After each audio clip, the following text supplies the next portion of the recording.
हे हमारे सर्वशक्तिमान अद्वैत पिता परमेश्वर, हमारे उद्धारकर्ता, हमारे जीवन में आनंद लाने वाले प्रभु यीशु मसीह, और हे पवित्र आत्मा, आप जो हमें शांति से परिपूर्ण करते हैं, अपने बल हमें प्रदान करते हैं, हम आपका स्वागत करते हैं आज की आराधना में और आपकी उपस्थिति के लिए धन्यवाद देते हैं। परमेश्वर का वचन कहता है, अब विश्वास आशा की हुई वस्तुओं का निश्चय और अनदेखी वस्तुओं का प्रमाण है, क्योंकि विश्वास के विषय में प्राचीनों की अच्छी गवाही दी गई है। लिखा है कि विश्वास के बिना परमेश्वर को प्रसन्न करना अनहोना है, क्योंकि परमेश्वर के पास आने वाले को विश्वास करना चाहिए कि वह है। आइए हम सब अपने स्वयं से पूछें आज कि मेरा विश्वास कहाँ है? मेरा विश्वास उस पुनरुत्थित प्रभु यीशु मसीह के ऊपर है या नहीं है? हम सब मिलकर के इसी प्रश्न के साथ इस गीत को गाएं। भरोसा तेरा कहाँ, भरोसा तेरा कहाँ, भरोसा तेरा कहाँ, भरोसा तेरा कहाँ, भरोसा तेरा कहाँ, भरोसा तेरा कहाँ। यीशु है बाहें फैलाए, भटकता तू कहाँ? यीशु है बाहें फैलाए, भटकता तू कहाँ? जैसे भरोसा तेरा कहाँ, भरोसा तेरा कहाँ, भरोसा तेरा कहाँ, भरोसा तेरा कहाँ। यीशु है बाहें फैलाए, भटकता तू कहाँ? यीशु है बाहें फैलाए, भटकता तू कहाँ?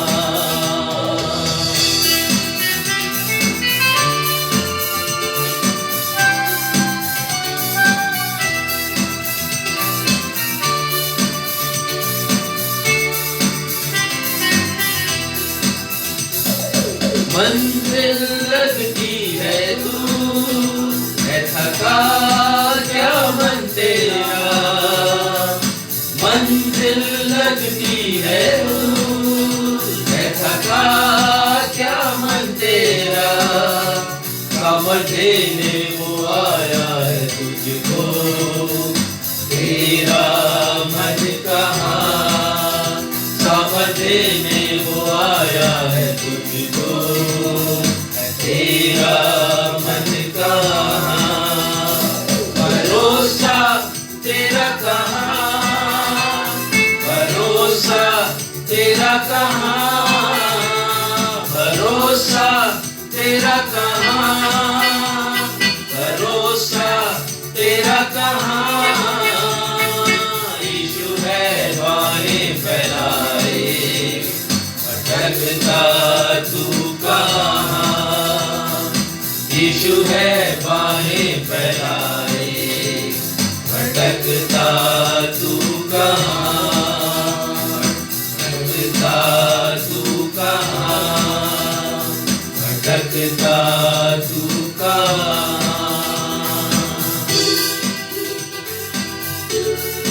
नवजीवन इवेंजलिकल चर्च की 75th अर्थात डायमंड जुबली ऑनलाइन आराधना में मैं आकांक्षा मसीह आप समस्त प्रभु भक्तों का अपने उद्धारकर्ता प्रभु यीशु मसीह के अतुल्य नाम में स्वागत करती हूँ। आइए आज की आराधना को हम परमेश्वर पिता, परमेश्वर पुत्र प्रभु यीशु मसीह, एवं परमेश्वर पवित्र आत्मा के नाम से प्रारंभ करें। हम सब कहें आमीन। आमीन। प्रिय भाइयों और बहनों, आज मैं आपको प्रभु यीशु के एक शिष्य थोमा के विषय में बताना चाहती हूँ।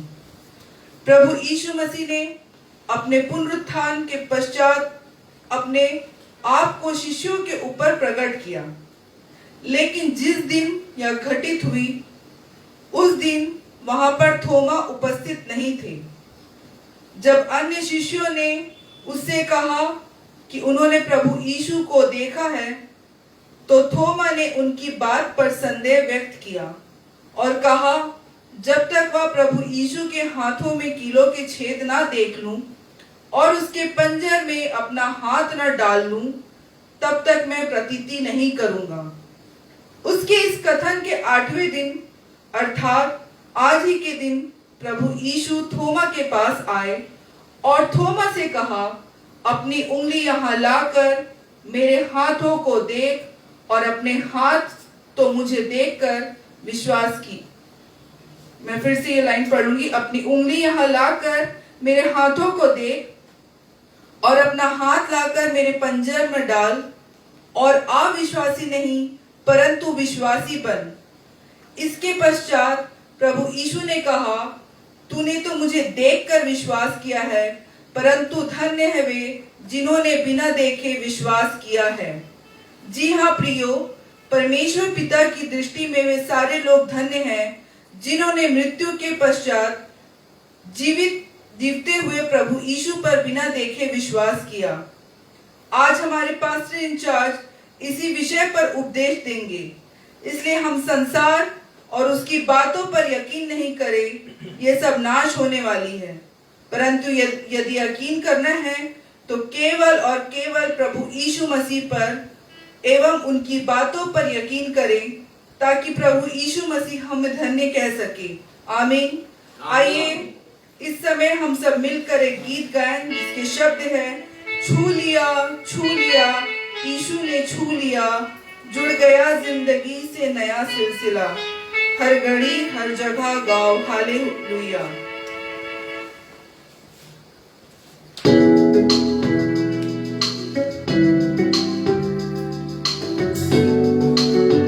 थोमा ने कहा कि जब तक मैं देख न लूं प्रभु यीशु मसीह के हाथों में कीलों के छेद को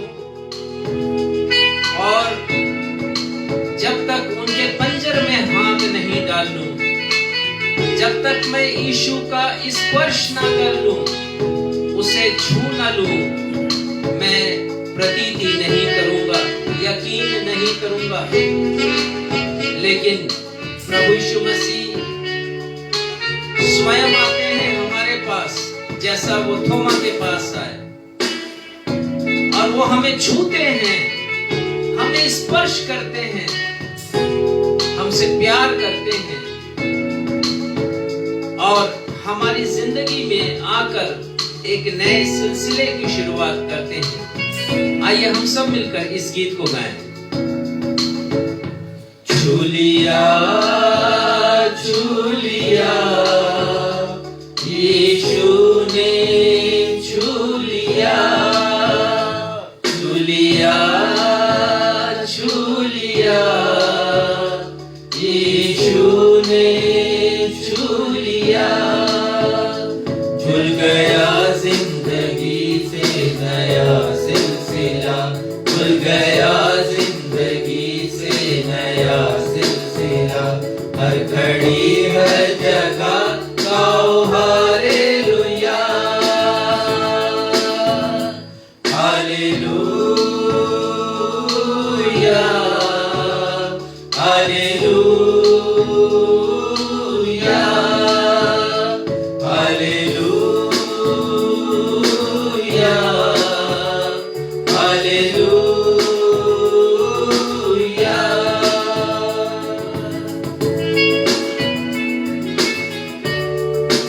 प्रभु, हम आपके नाम की स्तुति करते हैं, आपके नाम की महिमा करते हैं, क्योंकि आप हमारे समीप आ जाते हैं, बहुत करीब, हमारे दुख में, हमारी तकलीफ, हमारे संकट में, बीमारी के समय आपदा में, एपिडेमिक में, और पिता हमें स्पर्श करते हैं, हमें चंगाइयां देते हैं। दिल था वीरान घर, यीशु जीवन का जल मुझको मिलता गया,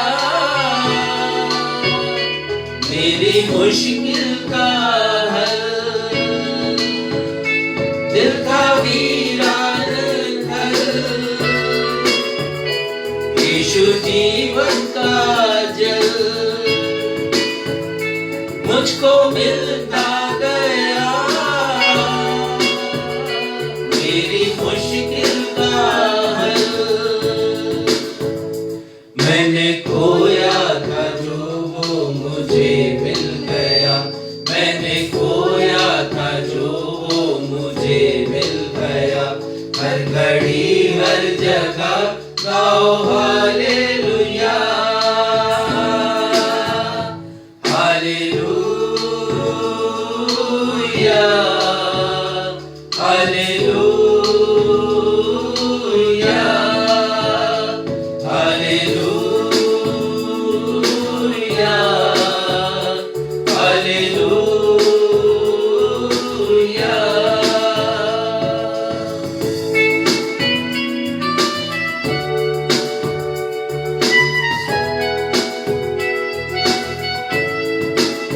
जी हाँ प्रियो, प्रभु यीशु मसीह ने वादा किया हमसे कि वो जहां रहेंगे हमें भी वहां रखेंगे, और मृत्यु के पश्चात हमारी उम्मीद है कि जैसे प्रभु यीशु का पुनरुत्थान हुआ वैसे ही हमारा भी पुनरुत्थान होगा।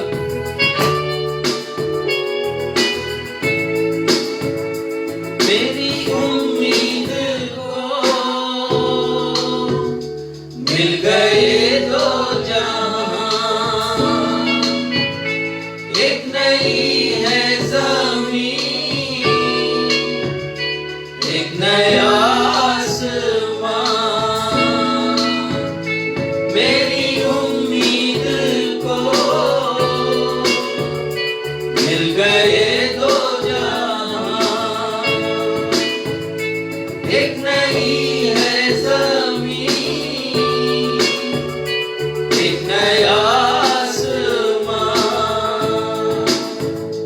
घर खुला रूह में अख्तियाराम का, घर खुला रूह में अख्तियाराम का। हर घड़ी हर जगह गाओ हालेलुया,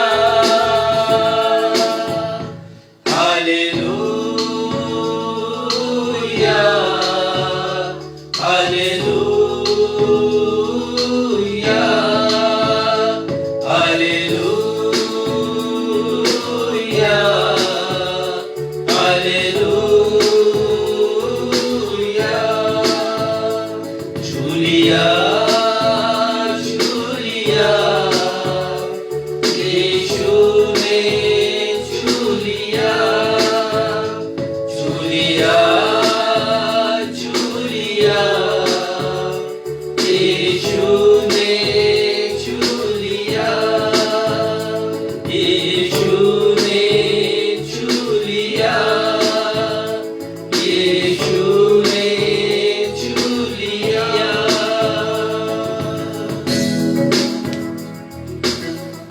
हम इसी स्थिति में रहते हुए उत्तरवादी पाठ के लिए निकाल लेंगे भजन संहिता अध्याय 106 पद 1 से लेकर 15 तक, जिसे पढ़ने में अगुवाई सक्षम मसीह करेंगे। धर्मशास्त्र से हम सब मिलकर निकाल लेंगे भजन संहिता अध्याय 106 पद 1 से पद 15 तक, और जैसा कि हमारा दस्तूर रहा है हम इसे उत्तरवादी की रीति से पढ़ लेंगे। 15वें पद को हम सब साथ में मिलकर के पढ़ लेंगे। भजन संहिता 106। यह की स्तुति करो, यहोवा का धन्यवाद करो, क्योंकि वह भला है और उसकी करुणा सदा की है। यहोवा के पराक्रम के कामों का वर्णन कौन कर सकता है, या उसका पूरा गुणानुवाद कौन सुना सकता है। क्या ही धन्य है वे जो न्याय पर चलते और हर समय धर्म के काम करते हैं। हे यहोवा, अपनी प्रजा पर की प्रसन्नता के अनुसार मुझे स्मरण कर, मेरे उद्धार के लिए मेरी सुधि ले। कि मैं तेरे चुने हुओं का कल्याण देखूं और तेरी प्रजा के आनंद में आनंदित हो जाऊं और तेरे निज भाग के संग बड़ाई करने पाऊं। हमने तो अपने पुरखाओं के समान पाप किया है, हमने कुटिलता की, हमने दुष्टता की है। मिस्र में हमारे पुरखाओं ने तो तेरे आश्चर्य कर्मों पर मन नहीं लगाया, न तो तेरी अपार करुणा को स्मरण रखा। उन्होंने समुद्र के किनारे अर्थात लाल समुद्र के किनारे बलवा किया, तो भी उसने अपने नाम के निमित्त उनका उद्धार किया, जिससे वह अपने पराक्रम को प्रकट करे। तब उसने लाल समुद्र को घुड़का और वह सूख गया, और वह उन्हें गहरे जल के बीच से मानो जंगल में से निकाल ले गया। उसने उन्हें बैरी के हाथ से उबारा और शत्रु के हाथ से छुड़ा लिया, और उनके शत्रु जल में डूब गए, उनमें से एक भी न बचा। तब उन्होंने उसके वचनों का विश्वास किया और उसकी स्तुति गाते रहे। परंतु वे झट उसके कामों को भूल गए और उसकी युक्ति के लिए न ठहरे। उन्होंने जंगल में अति लालसा की और निर्जल स्थान में परमेश्वर की परीक्षा की। हम सब साथ में मिलकर के पढ़ लेंगे 15वें पद को।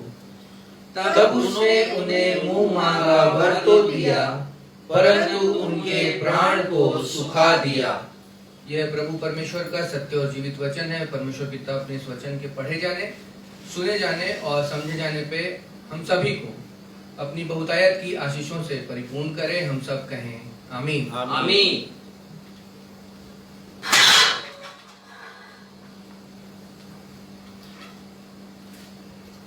अब समय होगा कि हम अपने पास्टर इंचार्ज से सूचनाओं को सुन लेंगे। सूचनाओं के पश्चात वे हम सभी के लिए मध्यस्थता की प्रार्थना करेंगे। यदि आपके पास कोई प्रार्थना अनुरोध हो तो उसे लिखकर फेसबुक के कमेंट बॉक्स पर डाल दें। हम आपके लिए प्रार्थना करेंगे।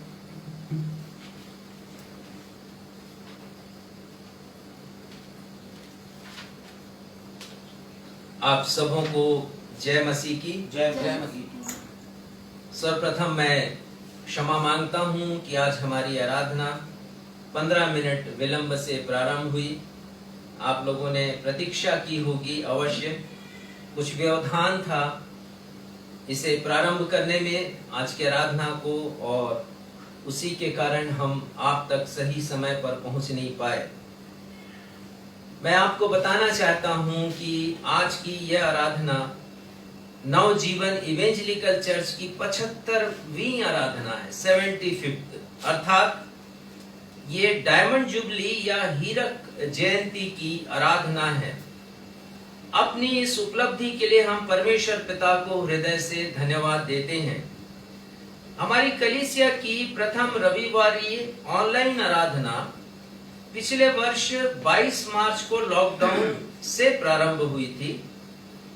इस दरमियान आप सभी से मिले सहयोग, ऑनलाइन आराधना में आपकी लगातार उपस्थिति, आपके द्वारा प्रेषित किए गए कमेंट्स और आपकी लाइकिंग्स के लिए जिसे आपने व्हाट्सएप, मैसेंजर और यूट्यूब पर व्यक्त किया है, मैं हृदय से आप सभी के प्रति आभार व्यक्त करना चाहता हूं।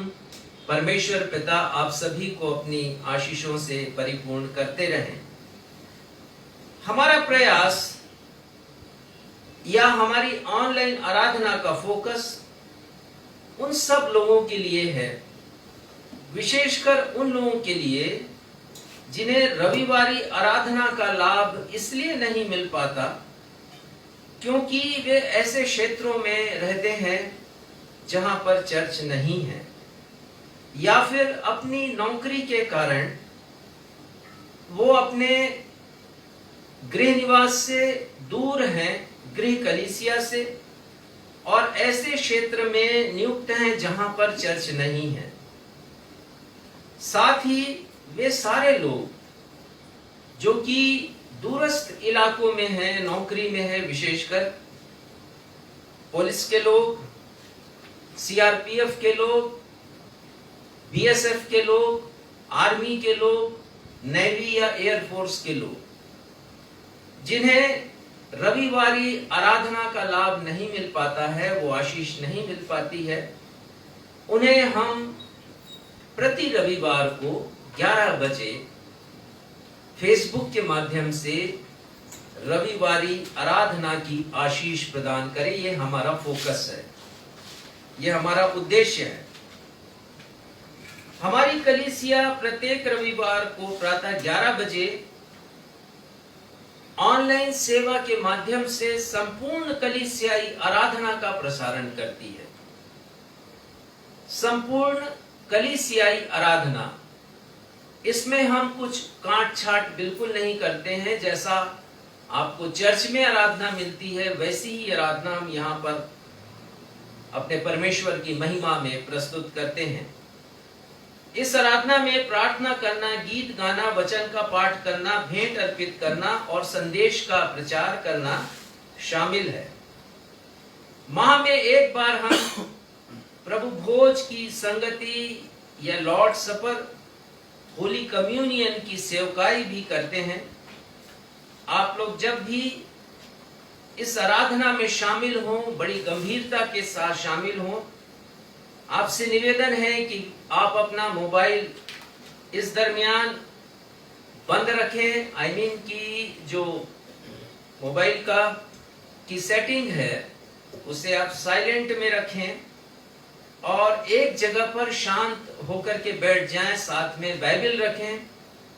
यदि आप संदेश को नोट करते हैं तो नोटबुक रखें, साथ में पेन भी रखें और ऐसी जगह पर परिवार के साथ बैठे जहां पर इस समय कम से कम 1.5 घंटे से लेकर 1.25 घंटे तक आपको कोई परेशानी ना हो और आप पूरे समर्पण के साथ गंभीरता और संजीदगी से आराधना में उपस्थित हों, भले आप घर पर ही क्यों ना हो।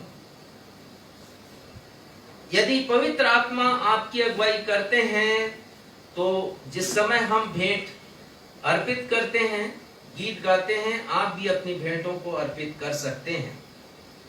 यदि आप चाहते हैं कि नवजीवन इवेंजलिकल चर्च को अपनी भेंट दें ताकि आपकी भेंट से सुसमाचार के प्रचार का कार्य एवं कुष्ठ रोगियों तथा भिक्षावृत्ति पर आश्रित लोग, अपंग लोग, बेघर लोग और अनाथ लोग, उनकी सेवा की जाए, तो आप अपनी भेंटों को हमें प्रेषित कर सकते हैं, परंतु कोई बंधन नहीं है। यदि पवित्र आत्मा आपकी सहायता करते हैं तो आप ऐसा कर सकते हैं, क्योंकि भेंट अर्पित किए बिना आराधना अधूरी है।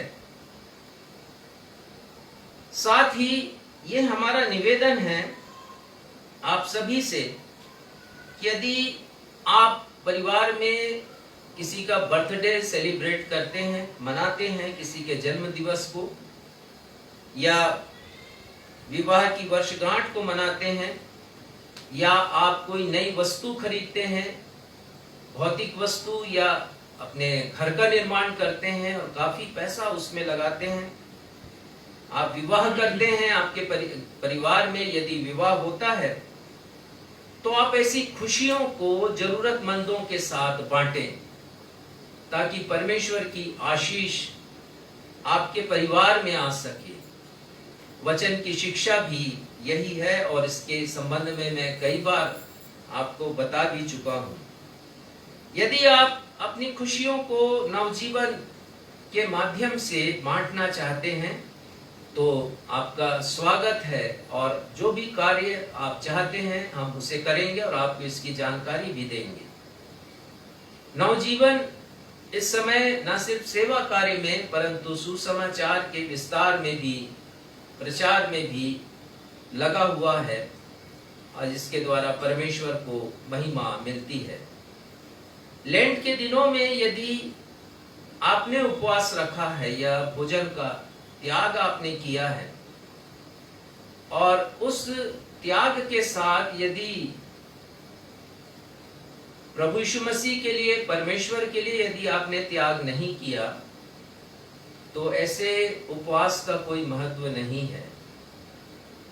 यदि आप चाहते हैं कि आपका उपवास यशायाह 58 के अनुसार सार्थक बने, तो जो भी उपवास आपने रखा है या भोजन का वो छोड़ा है, त्याग किया है, उसके मूल्य को आप जरूरतमंदों के साथ बांट सकते हैं वचन की शिक्षा के अनुसार, और परमेश्वर को प्रसन्न कर सकते हैं।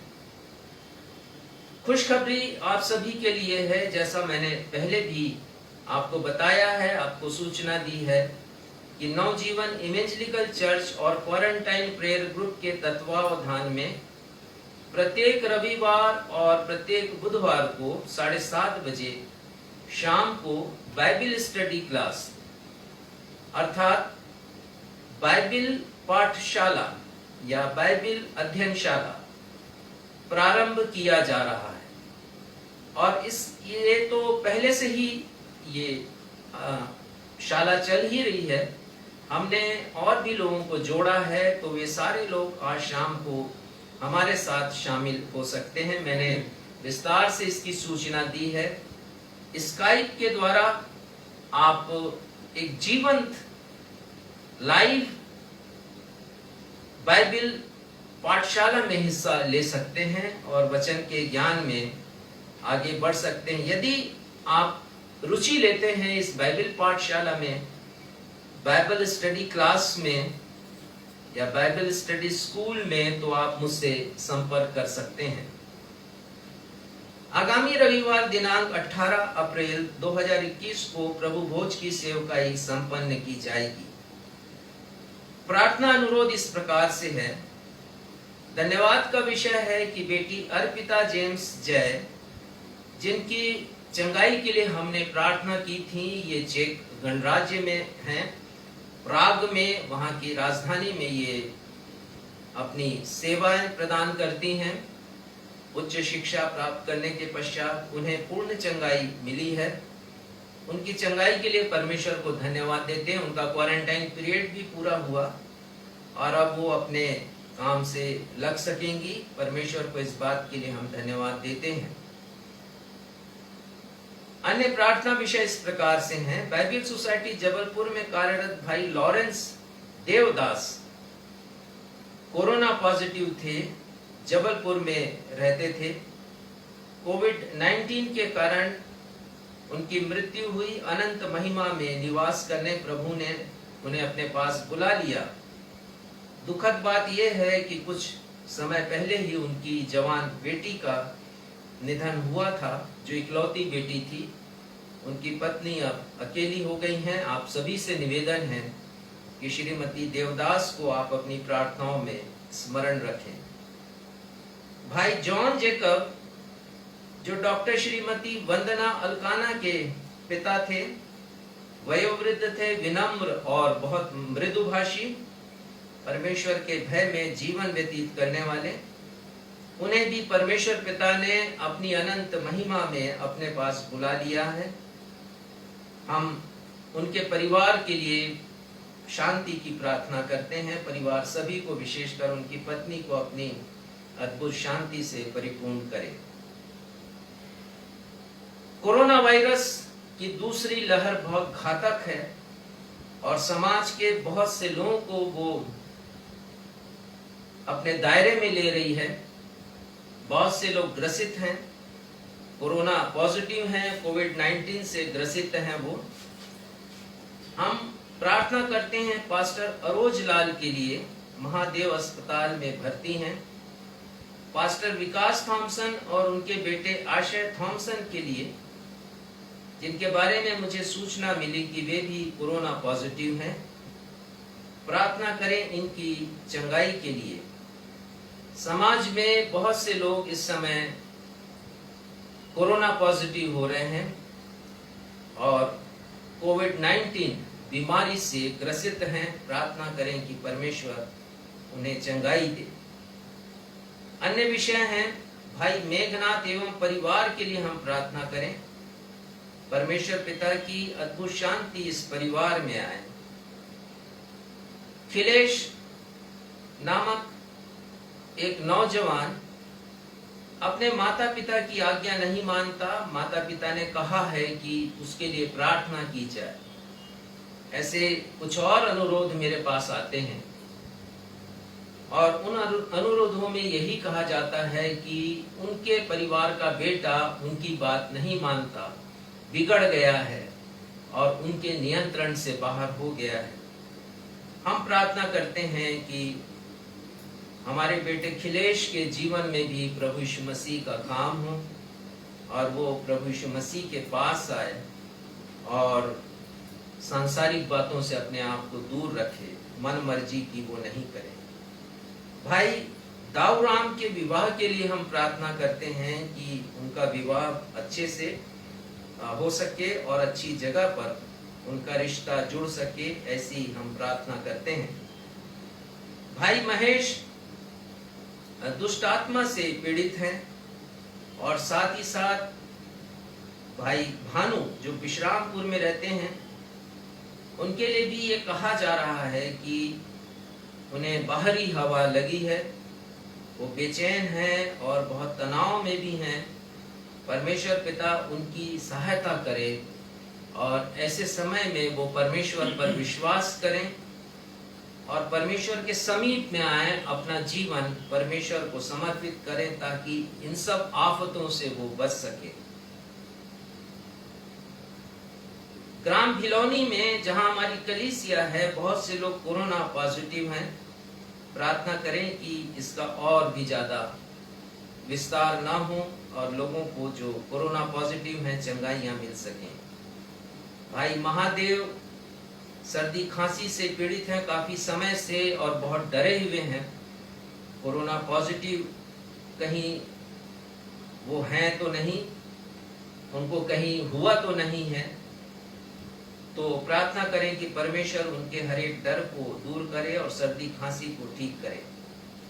भाई बलराम के पेट में शिकायत है, दर्द होता है, बहुत तकलीफ है। परमेश्वर पिता इन्हें अपनी शांति चंगाई प्रदान करें।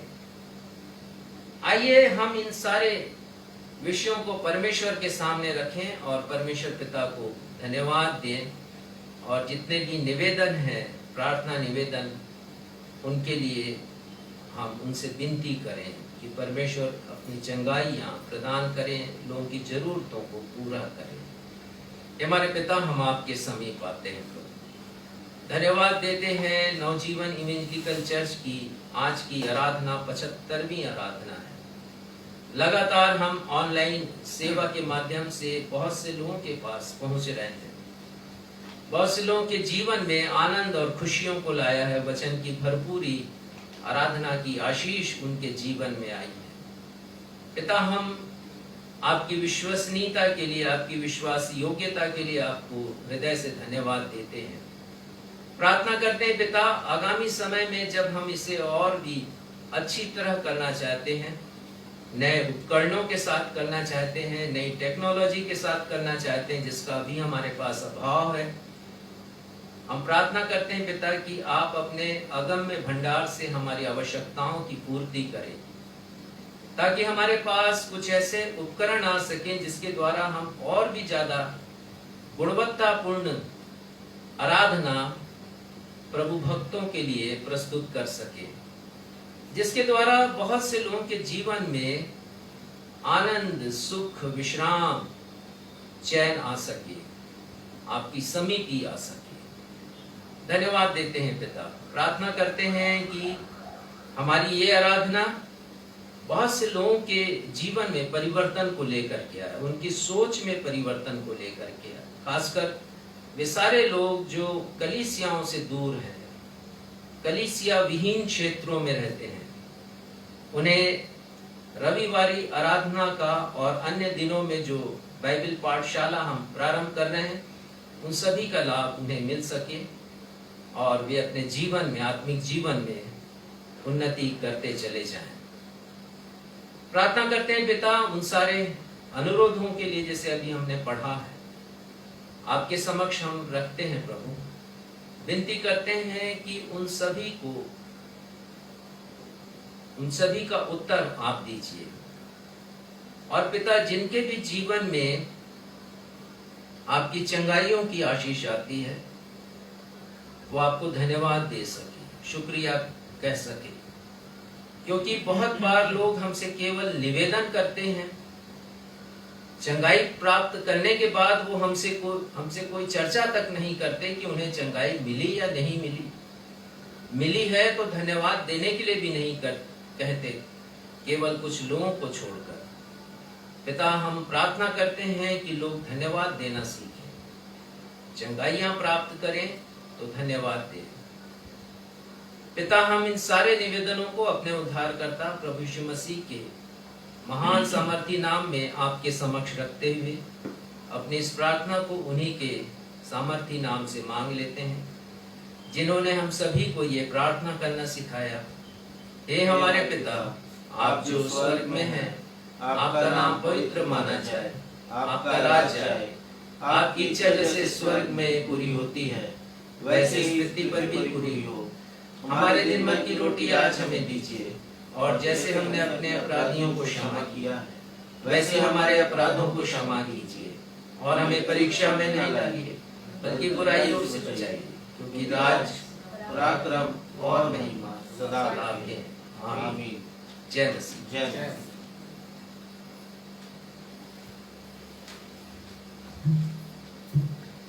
अब हम सभी के लिए अर्थात ऑनलाइन दर्शकों के लिए भी अवसर होगा कि अपनी अपनी भेंटों को परमेश्वर पिता के राज्य की विस्तार के लिए अर्पित करें। इस समय हम सब एक गीत गाएंगे जिसके शब्द हैं, आराधना में है चंगाई, आराधना में है छुटकारा।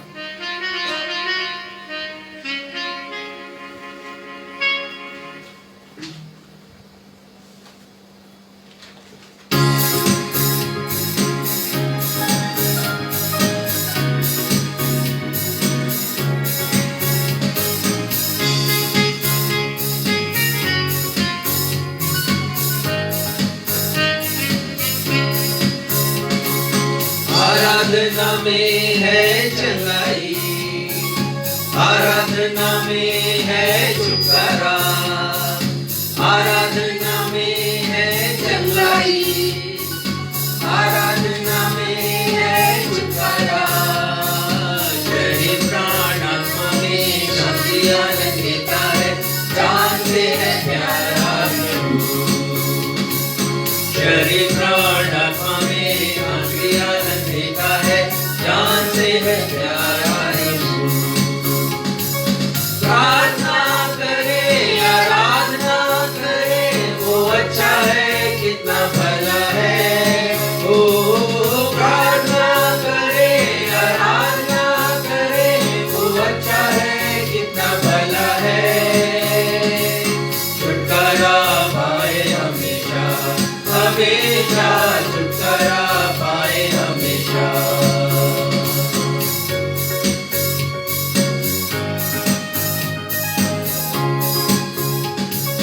प्रार्थना करो निरंतर, प्रार्थना करो विश्वास से, प्रार्थना करो निरंतर, प्रार्थना करो विश्वास से। धर्मी जन की प्रार्थना, विश्वास की प्रार्थना तोड़ती है सारे बंधन। धर्मी जन की प्रार्थना, विश्वास की प्रार्थना तोड़ती है सारे बंधन। प्रार्थना करे, आराधना करे, वो अच्छा है, कितना भला है। ओ प्रार्थना करे, आराधना करे, वो अच्छा है, कितना भला है।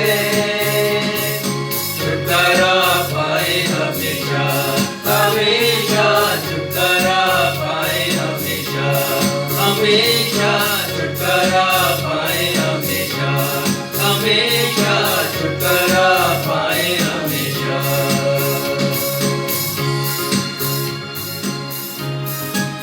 भेंटों के लिए धन्यवाद की प्रार्थना भाई क्षितिज मसीह करेंगे।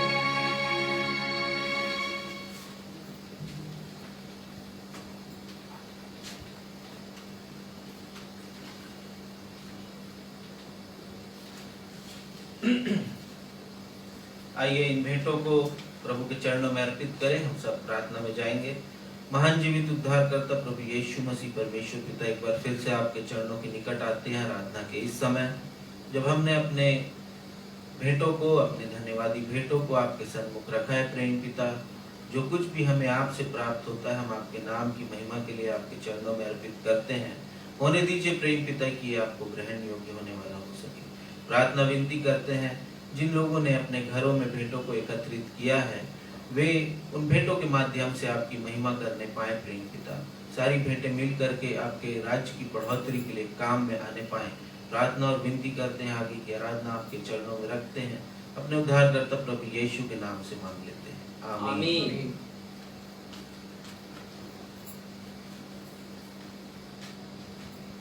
पवित्र शास्त्र बाइबल से पाठों का पठन।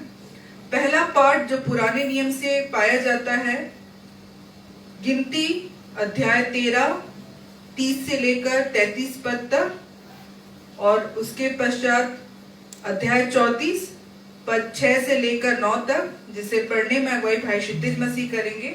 दूसरा पाठ जो नए नियम से है, इब्रानियों अध्याय 11 पद 1 से लेकर 6 तक, जिसे पढ़ने में अगुवाई मिसेस बीना मसीह करेंगे।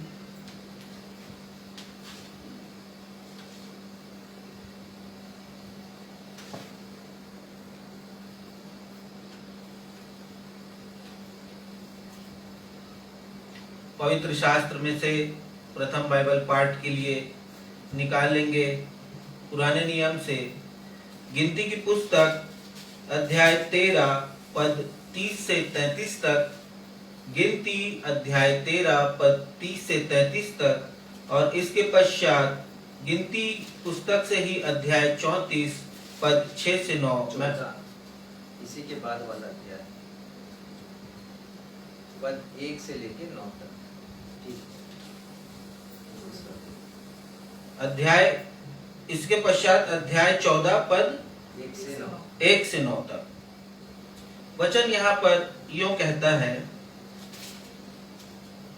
पर कालेब ने मूसा के सामने प्रजा के लोगों को चुप कराने के विचार से कहा, हम अभी चढ़ के उस देश को अपना कर लें, क्योंकि निस्संदेह हम में ऐसा करने की शक्ति है। पर जो पुरुष उसके संग गए थे, उन्होंने कहा, उन लोगों पर चढ़ने की शक्ति हम में नहीं है, क्योंकि वे हमसे बलवान हैं। और उन्होंने इस्राएलियों के सामने उस देश की, जिसका भेद उन्होंने लिया था, यह कहकर निंदा भी की, वह देश जिसका भेद लेने को हम गए थे ऐसा है जो अपने निवासियों को निगल जाता है, और जितने पुरुष हमने उसमें देखे वे सब के सब बड़े डील डॉल के हैं। फिर हमने वहां नपीलों को अर्थात नपीली जाति वाले अनाक वंशियों को देखा, और हम अपनी दृष्टि में उनके सामने टिट्टे के समान दिखाई पड़ते थे, और ऐसे ही उनकी दृष्टि में मालूम पड़ते थे। अध्याय 14 पद 1 से 9 तक। तब सारी मंडली चिल्ला उठी, और रात भर वे लोग रोते ही रहे।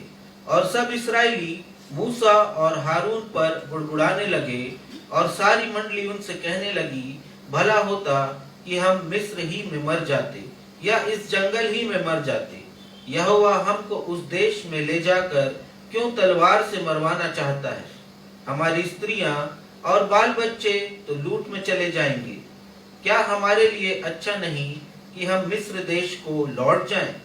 फिर वे आपस में कहने लगे, आओ हम किसी को अपना प्रधान बना लें और मिस्र को लौट चलें। तब मूसा और हारून इस्राएलियों की सारी मंडली के सामने मुंह के बल गिरे, और नून का पुत्र यहोशू और यपुन्ने का पुत्र कालीब, जो देश के भेद लेने वालों में से थे, अपने अपने वस्त्र फाड़कर इस्राएलियों की सारी मंडली से कहने लगे, जिस देश का भेद लेने को हम इधर उधर घूमकर आए हैं, वह अत्यंत उत्तम देश है। यदि यहोवा हमसे प्रसन्न हो तो हमको उस देश में, जिसमें दूध और मधु की धाराएं बहती हैं, पहुंचाकर उसे हमें दे देगा। केवल इतना करो कि तुम यहोवा के विरुद्ध बलवा न करो, और न उस देश के लोगों से डरो, क्योंकि वे हमारी रोटी ठहरेंगे। छाया उनके ऊपर से हट गई है और यहोवा हमारे संग है, उनसे न डरो। यह जीवते परमेश्वर का जीवता वचन है। परमेश्वर पिता इसके पढ़े सुने और समझे जाने पर हम में से हर एक को बहुत आयत की आशीष प्रदान करे। हम सब कहें आमीन। आमीन।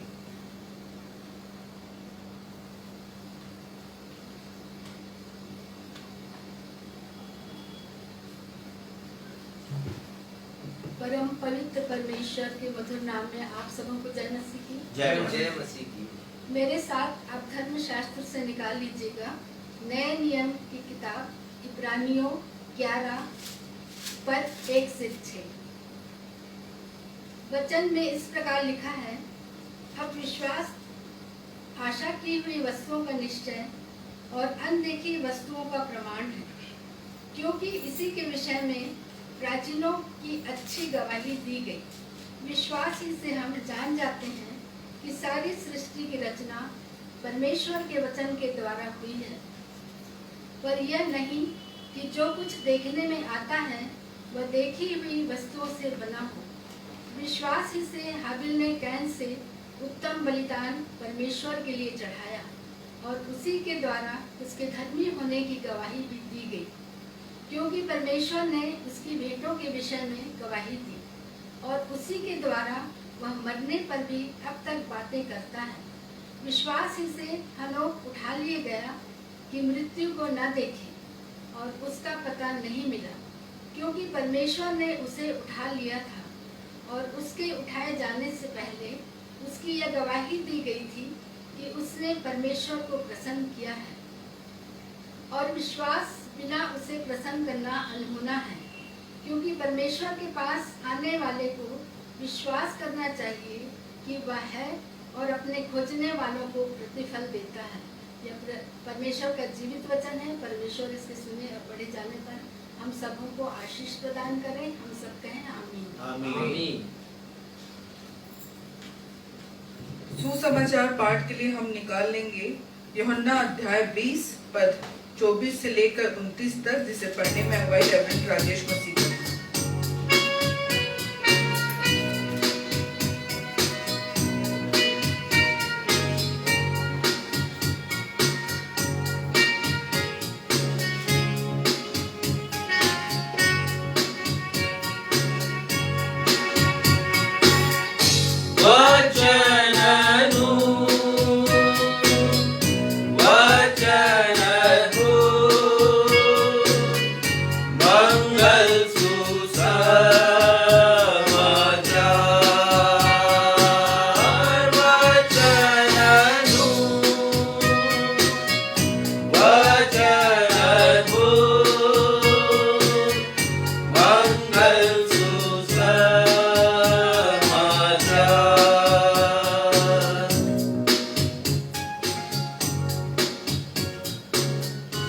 आज का सुसमाचार का पाठ यूहन्ना रचित सुसमाचार उसका 20वां अध्याय उसके पद 34 से पद संख्या 29 तक। यूहन्ना 20 पद संख्या 24 से पद संख्या 29 तक। और यहाँ इस प्रकार लिखा है, परंतु 12 में से एक व्यक्ति अर्थात थोमा, जो दिदुमुस कहलाता है, जब यीशु आया तो उनके साथ नहीं था। और जब चेले उससे कहने लगे कि हमने प्रभु को देखा है, तब उसने उनसे कहा, जब तक मैं उसके हाथों में कीलों के छेद न देख लूं और कीलों के छेदों में अपनी उंगली न डाल लूं और उसके पंजर में अपना हाथ न डाल लूं, तब तक मैं प्रतीति नहीं करूंगा। 8 दिन के पश्चात उसके चेले फिर घर के भीतर थे और थोमा उनके साथ था और द्वार बंद थे। तब यीशु ने आकर और बीच में खड़ा होकर कहा, तुम्हें शांति मिले। फिर उसने थोमा से कहा, अपनी उंगली यहाँ लाकर मेरे हाथों को देख और अपना हाथ लाकर मेरे पंजर में डाल और अविश्वासी नहीं परंतु विश्वासी हो। यह सुन थोमा ने उत्तर दिया, हे मेरे प्रभु, हे मेरे परमेश्वर। यीशु ने उससे कहा, तूने तो मुझे देखकर विश्वास किया है। धन्य है वे जिन्होंने बिना देखे विश्वास किया है। ये प्रभु यीशु ख्रिस्ट का सुसमाचार है। हे प्रभु यीशु ख्रिस्ट, आपके नाम की महिमा हो। हम सब कहें आमीन। आमीन। अब हम सभी के लिए अवसर होगा कि कलीसिया के पास्टर इंचार्ज से परमेश्वर पिता के जीवित वचन से संदेश को सुने। आज के संदेश का विषय है, प्रभु यीशु ने कहा, जिन्होंने बिना देखे विश्वास किया है वे धन्य हैं। Jesus said, those who have believed without seeing are blessed। परंतु इसके पहले हम एक गीत गाएंगे जिसके शब्द हैं, कल के भरोसे पर ना रहना, कल का भरोसा कभी ना करना, कल क्या होगा किसी ने ना जाना, किसी ने ना जाना।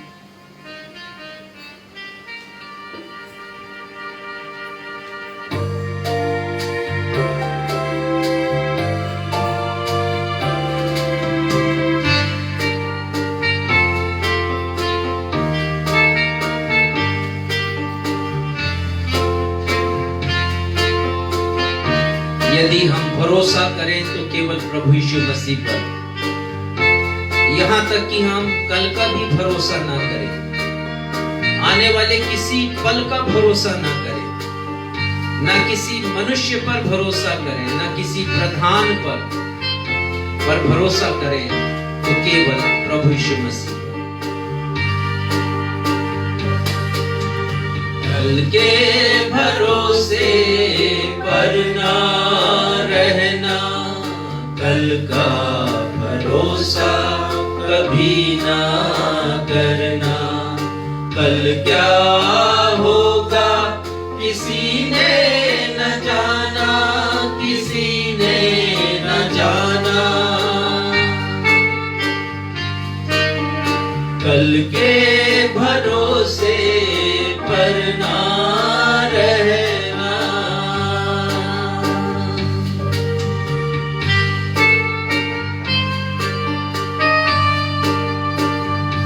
जी हाँ भाइयों और बहनों, जो कुछ हमारे पास है, जिसे हम अपना कहते हैं, यहाँ तक हमारा शरीर, ये सब नाशवान है, ये सब मिट जाने वाला है।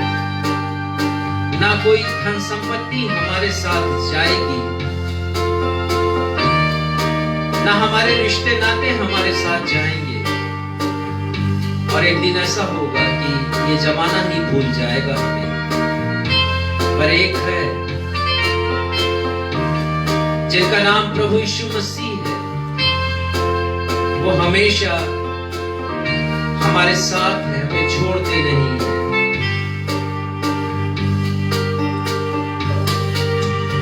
ये तन तेरा मिट जाएगा, ये धन तेरे संग ना जाएगा, ये तन तेरा मिट जाएगा, ये धन तेरे संग ना जाएगा।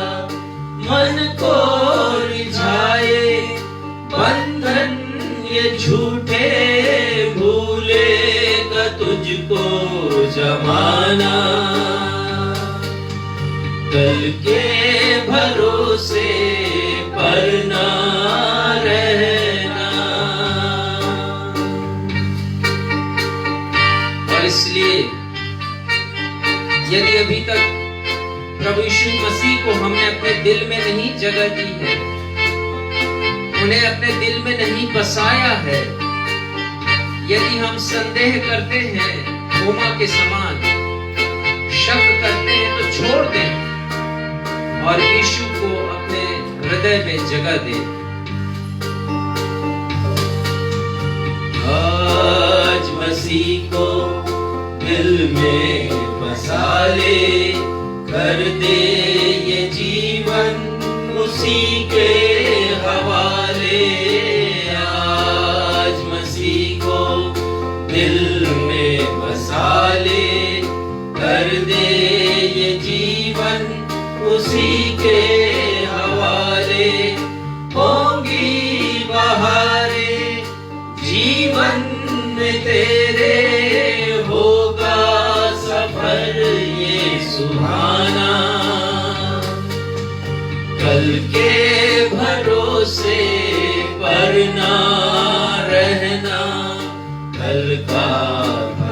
भरोसा कभी ना करना, कल क्या होगा किसी ने न जाना, किसी ने न जाना।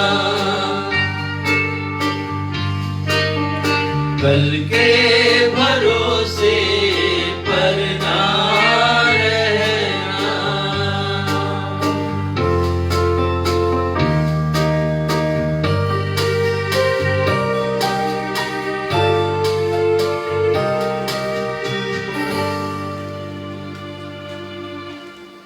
पिछले रविवार हमने प्रभु यीशु मसीह के पुनरुत्थान के पर्व को मनाया है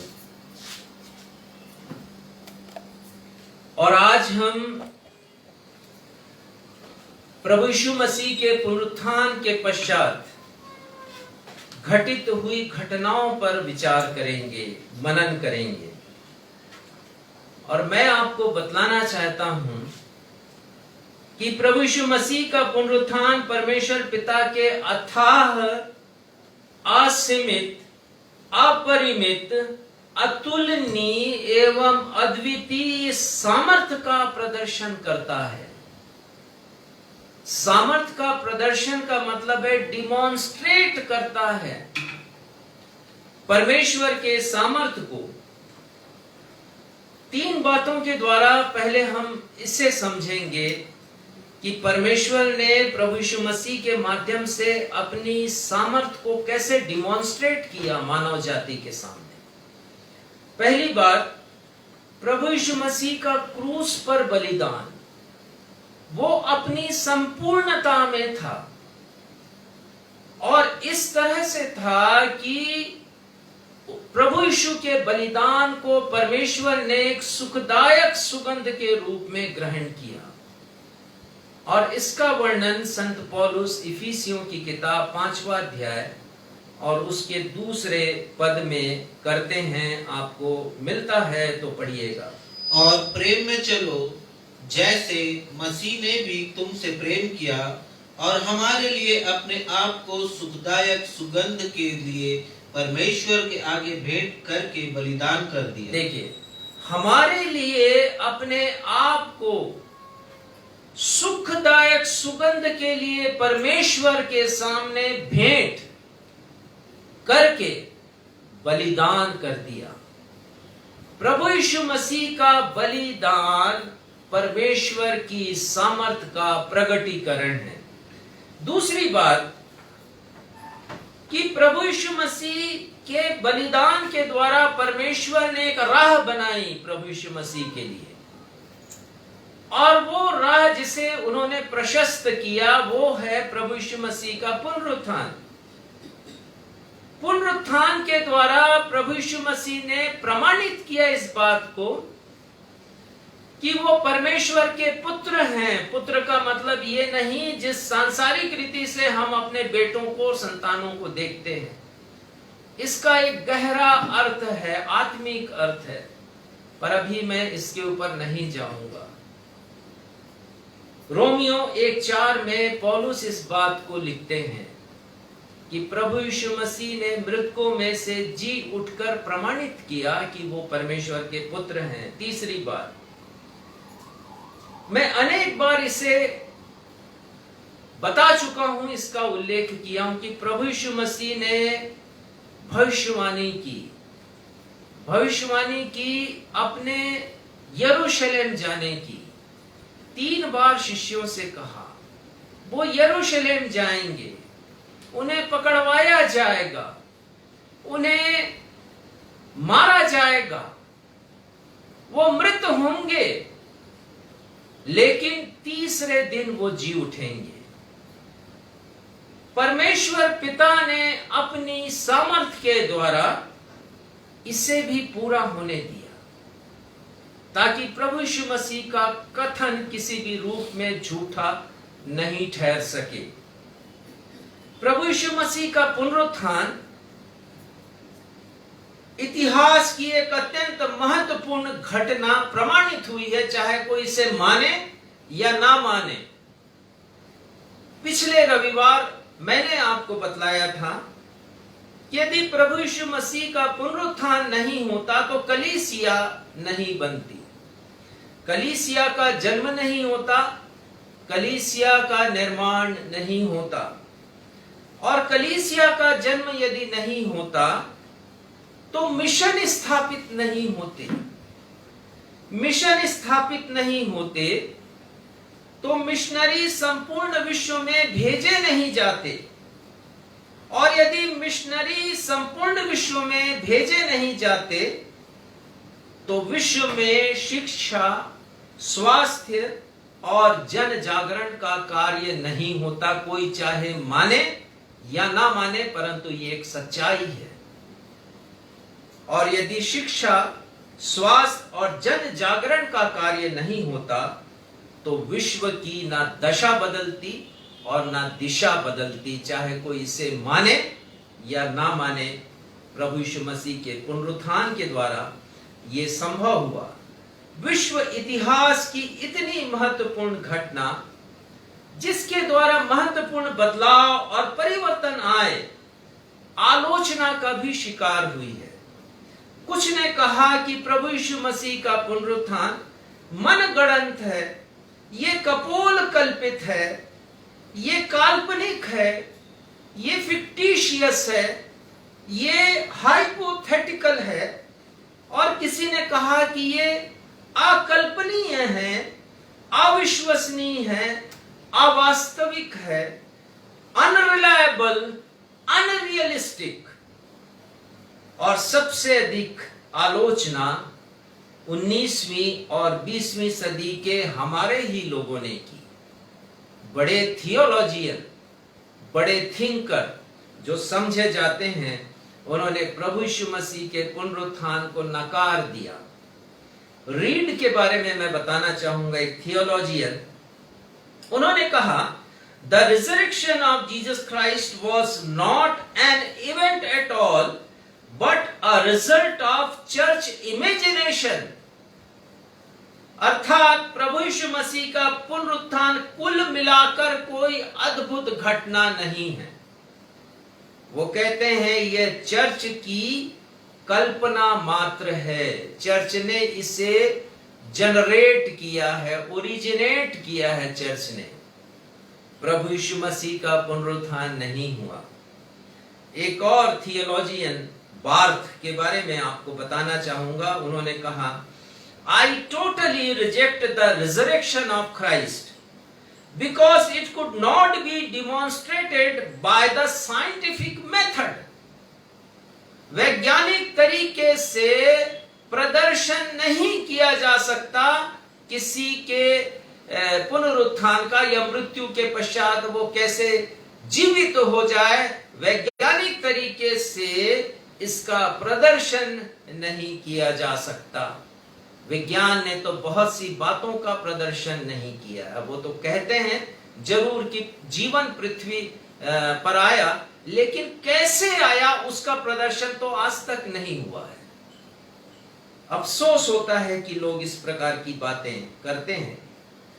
और तो और अचंभित करने वाली बात यह है, क्योंकि सुसमाचार में जैसा था वैसा लिखा गया, एग्जागरेट नहीं किया गया है। इसमें यदि किसी की कमी है तो बतलाई गई कि ये यहां पर कमी है, इसीलिए मुझे ये परमेश्वर का वचन बड़ा प्रिय लगता है और मैं समझता हूं कि पवित्र आत्मा की प्रेरणा से ये लिखा गया। क्योंकि यदि मनुष्य लिखता और राजा दाऊद के समय उसकी कहानी लिखता तो कभी उसके व्यभिचार के बारे में नहीं लिखता, कभी लूत ने जो किया बेटियों के साथ वो घटना का विवरण नहीं होता, बहुत सी बातों का उल्लेख नहीं होता, लेकिन यथार्थ की बातें इसमें लिखी हैं। शिष्यों की भी बातें इसमें लिखी हैं कि कैसे उन्होंने प्रभु यीशु मसीह के पुनरुत्थान पर यकीन नहीं किया। और संत मरकुस अपने सुसमाचार के अंतिम अध्याय अर्थात 16वें अध्याय में प्रभु यीशु मसीह के शिष्यों के विषय में लिखते हैं कि उन्होंने प्रभु यीशु मसीह के पुनरुत्थान पर यकीन नहीं किया। 3 बार वो लिखते हैं प्रतीति नहीं की, प्रतीति नहीं की। मैं केवल संदर्भ आपको दूंगा। पहला संदर्भ है मरकुस 16:9-11। जब मरियम मगदलिनी आई, जब वो प्रभु यीशु मसीह के पास पहुंची अन्य महिलाओं के साथ प्रभु यीशु मसीह के शरीर पर, मृत शरीर पर सुगंधित द्रव्य लगाने के लिए, लेकिन कब्र को खाली पाया और स्वर्गदूत ने कहा कि वो यहाँ नहीं है, जीवित है।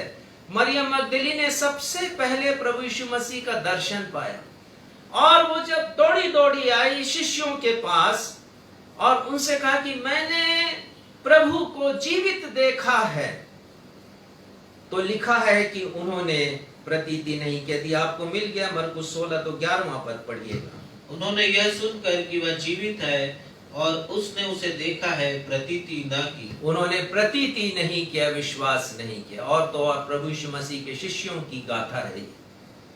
दूसरी बात वो लिखते हैं संत मरकुस, वो लिखते हैं इमाउस के मार्ग पर जाते हुए दो लोगों ने दो लोगों ने प्रभु यीशु मसीह का दर्शन पाया और रात्रि के समय ही, मध्य रात्रि के समय वो इमाउस से पुनः आ गए यरूशलेम में समाचार देने के लिए कि प्रभु यीशु तो जीवित हैं। लेकिन संत मरकुस लिखते हैं, पद 13 को पढ़िएगा। उन्होंने भी जाकर दूसरों को समाचार दिया, परंतु उन्होंने उसकी भी प्रतीति न की। उन्होंने उसकी भी प्रतीति नहीं की। वो दो तो चश्मदीद गवाह थे। और तीसरा उल्लेख वो कहते हैं 16वें अध्याय में 14वें पद में प्रभु यीशु मसीह स्वयं उनके पास आते हैं 14वें पद में, और प्रभु यीशु मसीह अपने आप को 11 शिष्यों के ऊपर प्रकट करते हैं और उन सभी को उनके अविश्वास और मन की कठोरता पर धिक्कारते हैं, डांटते हैं। प्रभु यीशु मसीह फटकार लगाते हैं, क्योंकि लिखा है आगे, क्योंकि इन सभी ने महिलाओं की गवाही पर यकीन नहीं किया और ना ही इमाउस के उन दो यात्रियों की गवाही पर यकीन किया। प्रभु यीशु मसीह उनको धिक्कारते हैं। संत मत्ती लिखते हैं 28 अध्याय के 17वें पद में, गलील पर्वत पर शिष्यों ने प्रभु यीशु मसीह का दर्शन पाया, उन्हें प्रणाम भी किया, पर लिखा है कुछ ने संदेह किया। कुछ ने संदेह किया। दर्शन पाए हैं शिष्य, प्रणाम भी किए हैं, परंतु संदेह कर रहे हैं। और संत लूका लिखते हैं 24 अध्याय के 9 से 11 पद में, महिलाओं ने शिष्यों को आकर बताया कि उन्होंने प्रभु यीशु मसीह को जीवित देखा है, परंतु शिष्यों को उनकी बातें कहानी सी प्रतीत हुई हैं। मैं किसी और की बात नहीं कर रहा हूं, उन शिष्यों की बात कर रहा हूं जो 3.5 वर्ष तक प्रभु यीशु के साथ साथ रहे। पुनरुत्थान की बातें कहानी सी प्रतीत हुई, संदेह हुआ, प्रतीति नहीं की इन लोगों ने। लेकिन एक और व्यक्ति है, प्रभु यीशु मसीह का शिष्य, थोमा उसका नाम है, और संत यूहन्ना उसका विवरण देते हुए उसके अविश्वास के विषय में बयान करते हैं। और जब हम पढ़ते हैं सुसमाचार को, उस सुसमाचार के हिस्से को जिसे मैंने अभी आपके सामने पढ़ा, यूहन्ना रचित सुसमाचार का 20वां अध्याय 24 पद से आगे, तो ऐसा लगता है कि जितने भी लोगों ने अविश्वास किया उनसे वो 10 कदम आगे है अविश्वास करने में। प्रभु यीशु मसीह के पुनरुत्थान के ऊपर उसने संदेह किया, उसने शक किया, और अपनी बात को केवल दिल तक नहीं रखा, उसने अभिव्यक्त किया है। उसने अभिव्यक्त किया है, और इसीलिए उसे एक टाइटल भी दिया गया, यद्यपि उसका उल्लेख यहां पर नहीं है सुसमाचार में, लेकिन आमतौर से कहा जाता उसे शक्की थोमा, डाउटिंग थॉमस, ये उसको टाइटल दिया गया उसके केवल शक करने के कारण। पढ़िएगा यूहन्ना 20 का 24वां पद। परंतु 12 में से एक अर्थात थोमा जो दिदुमुस कहलाता है। थोमा जो दिदुमुस कहलाता है। दिदुमुस का क्या अर्थ है? थोमा का दरअसल असली नाम यहूदा था, पर यहूदा नाम का एक और शिष्य था जिसका नाम था यहूदा इस्करियोती। और प्रभु यीशु मसीह की टीम में वो महत्वपूर्ण पद पर था, अर्थात वो कोषाध्यक्ष था, ट्रेजरर था, वो अकाउंटेंट था वो। तो ये दो यहूदा हो गए थे। तो दोनों में डिफरेंशिएट करने के लिए, दोनों में विभेद करने के लिए इसे थोमा कहा गया। अंग्रेजी में थॉमस, ग्रीक भाषा में इसका अर्थ है जुड़वा, अर्थात दो जुड़वा थे वहां पर, नाम के जुड़वा, शरीर के नहीं, दो जुड़वा थे। और अरामिक भाषा जो यीशु मसीह की भाषा थी, उस समय उस देश की भाषा थी, उसमें जुड़वा के लिए जो शब्द प्रयुक्त हुआ वो है दिदुमस। इस प्रकार से उसका नाम थोमा दिदुमस, लोग उसे इस नाम से पुकारते थे। तो आगे लिखा है 24वें पद में, यूहन्ना 20:24वें पद में, जब यीशु आया तो यीशु कब आए उनके मध्य में, और लिखा है वो उनके साथ नहीं था। कब आए थे यीशु? और इसे जानने के लिए आपको पद 19 पढ़ना होगा। पढ़िए। उसी दिन जो सप्ताह का पहला दिन था, उसी दिन अर्थात पुनरुत्थान के दिन, जिस दिन प्रभु यीशु मसीह का पुनरुत्थान हुआ है, अर्थात जिसे हम ईस्टर कहते हैं, जो पिछला रविवार था, वो जिसे हमने पुनरुत्थान पर्व के रूप में मनाया, उस दिन प्रभु यीशु मसीह ने अपने आप को शिष्यों के समक्ष प्रकट किया। लिखा है उसी दिन जो सप्ताह का पहला दिन था, प्रभु यीशु मसीह वहां पर आए। और जब वो आए तो उस समय ये थोमा शिष्यों के साथ मौजूद नहीं है, अर्थात 11 शिष्य थे। यहूदा इस्करियोती ने तो आत्महत्या कर लिया था, परंतु उन 11 शिष्यों में एक शिष्य थोमा नहीं था। पुनरुत्थान दिवस के दिन, जिस दिन प्रभु यीशु मसीह का पुनरुत्थान हुआ। 20वां पद पढ़िएगा। और यह कहकर उसने अपना हाथ और अपना पंजर उनको दिखाए। हाँ, क्या कहा यीशु मसीह ने? लिखा यह कहकर, 19वां पद का दूसरा हिस्सा ये कहता है, यीशु आए और बीच में खड़ा होकर उनसे कहा, तुम्हें शांति मिले। और ये कहकर उन्होंने अपना हाथ और अपना पंजर अर्थात अपनी पसली शिष्यों को दिखाई। और आगे लिखा है कि चेले प्रभु को देखकर आनंदित हो गए, खुशी से झूम उठे। और फिर 25वें पद में हम आते हैं। 25वें पद में लिखा है कि जब चेले उससे अर्थात थोमा से कहने लगे कि हमने तो प्रभु को देखा है।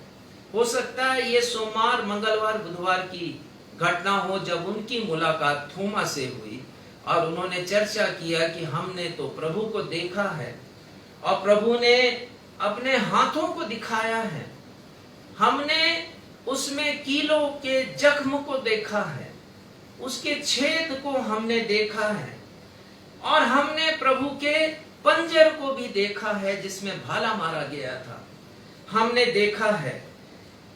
तो थोमा क्या कहते हैं? 25 पद के मध्य भाग से पढ़िए। तब उसने उनसे कहा, जब तक मैं उसके हाथों में कीलों के छेद न, ये है थोमा का कथन, जब तक मैं यीशु के हाथों में कीलों के छेद न देख लूं, और कीलों के छेदों में अपनी उंगली न कीलों के छेद में अपनी उंगली नहीं डाल लूं, और उसके पंजर में अपना हाथ न डाल लूं, और उसके पंजर में मैं अपना हाथ नहीं डाल लूं, तब तक मैं विश्वास नहीं करूंगा, तब तक मैं प्रतीति नहीं करूंगा। और तो और लोगों ने प्रभु यीशु मसीह के पुनरुत्थान की आलोचना की है, अविश्वास किया है उनके शिष्यों के विषय में। हम देखते हैं उन्होंने भी विश्वास नहीं किया। प्रभु यीशु के पुनरुत्थान के प्रति सबसे अप्रिय प्रतिक्रिया, सबसे कड़ी प्रतिक्रिया, सबसे कठोर प्रतिक्रिया, सबसे गहरी प्रतिक्रिया यदि किसी ने अभिव्यक्त किया है वो थोमा है। ऐसे समय में जब लोग, बहुत से लोग प्रभु यीशु मसीह के जीवित होने की गवाही दे रहे थे, उस समय थोमा ने अविश्वास किया प्रभु यीशु मसीह के पुनरुत्थान के ऊपर।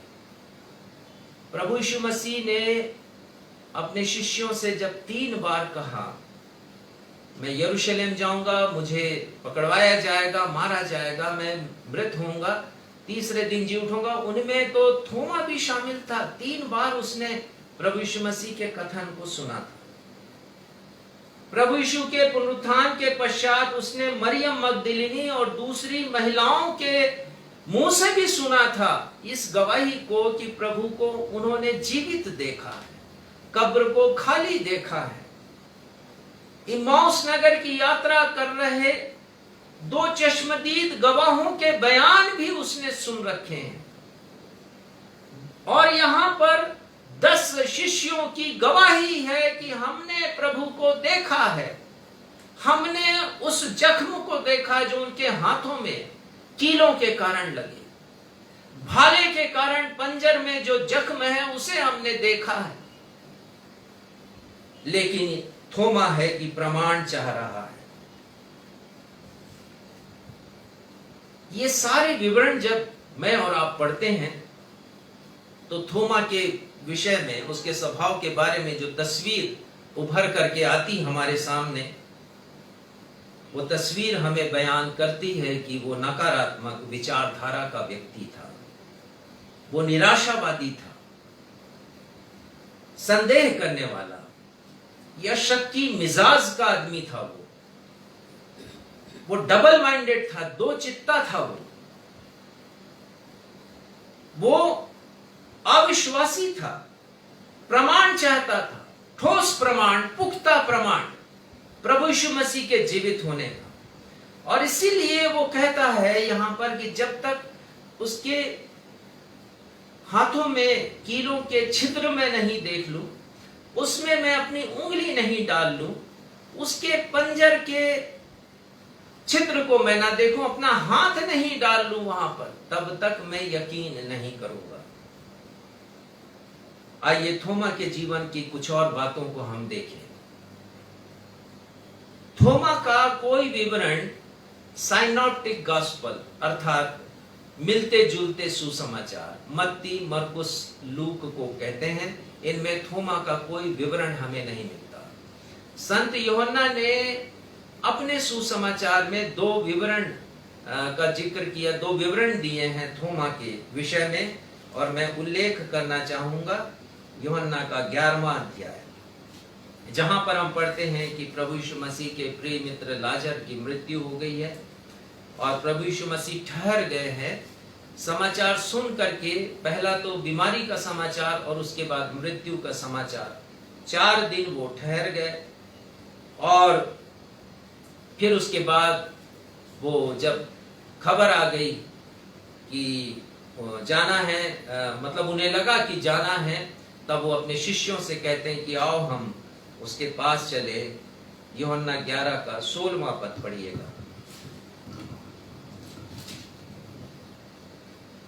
तब थोमा ने, जो दिदुमुस कहलाता है, अपने साथी चेलों से कहा, आओ हम भी उसके साथ मरने को चले।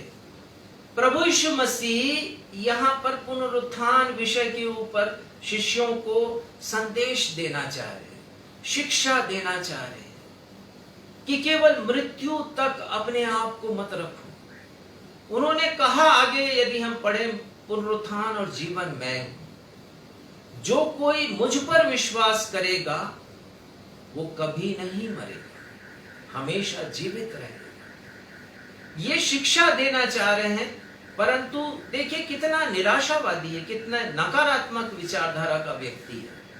वो कहता है कि आओ चले हम भी मरने के लिए, लाजर मर गया, अब हम भी मरेंगे, कोई उम्मीद नहीं हमारे पास। और उसके पश्चात 14वें अध्याय में हम एक विवरण पढ़ते हैं थोमा के बारे में। यहां पर प्रभु यीशु मसीह सबको शिक्षा दे रहे हैं, तुम्हारा मन व्याकुल ना हो, परमेश्वर पर विश्वास रखते हो, मुझ पर भी रखो। मेरे पिता के घर में बहुत से रहने के स्थान है, नहीं होते तो मैं तुमसे कह देता, लेकिन मैं तुम्हारे लिए जगह तैयार करने जाता हूं, ताकि फिर आऊं तुम्हें ले जाऊं, और जहां मैं रहूं वहां तुम्हें हमेशा के लिए रखूं।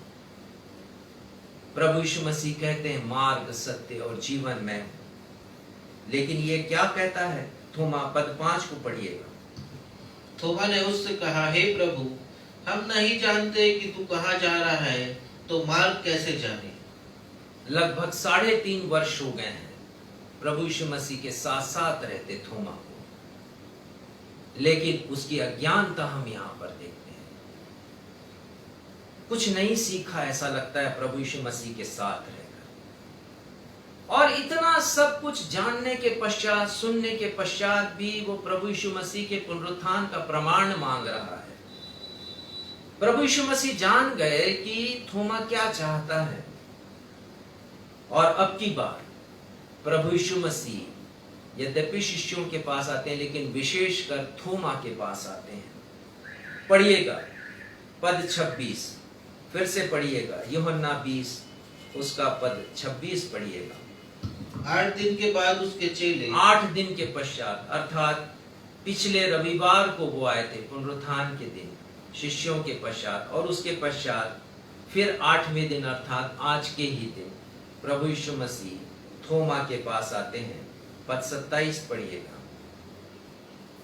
तब उसने थोमा से कहा, अपनी उंगली यहाँ ला। बड़े प्यार से उसे अपने पास बुलाकर कहते हैं, थोमा तुम मेरा परीक्षण कर लो, थोमा तुम मुझे जांच लो, देख लो, मेरे इन जख्मों को देख लो, मेरे हाथों में उन कीलों के छिद्र को देख लो जो ठोकी गई थी काठ से, उस भाले से जो मेरे पंजर पर मारा गया, तुम अपने हाथ को डाल लो, कर लो परीक्षण, लेकिन अविश्वासी नहीं हो, विश्वासी बन जाओ तुम। छोड़ दो इस स्वभाव को जो अविश्वास का स्वभाव है।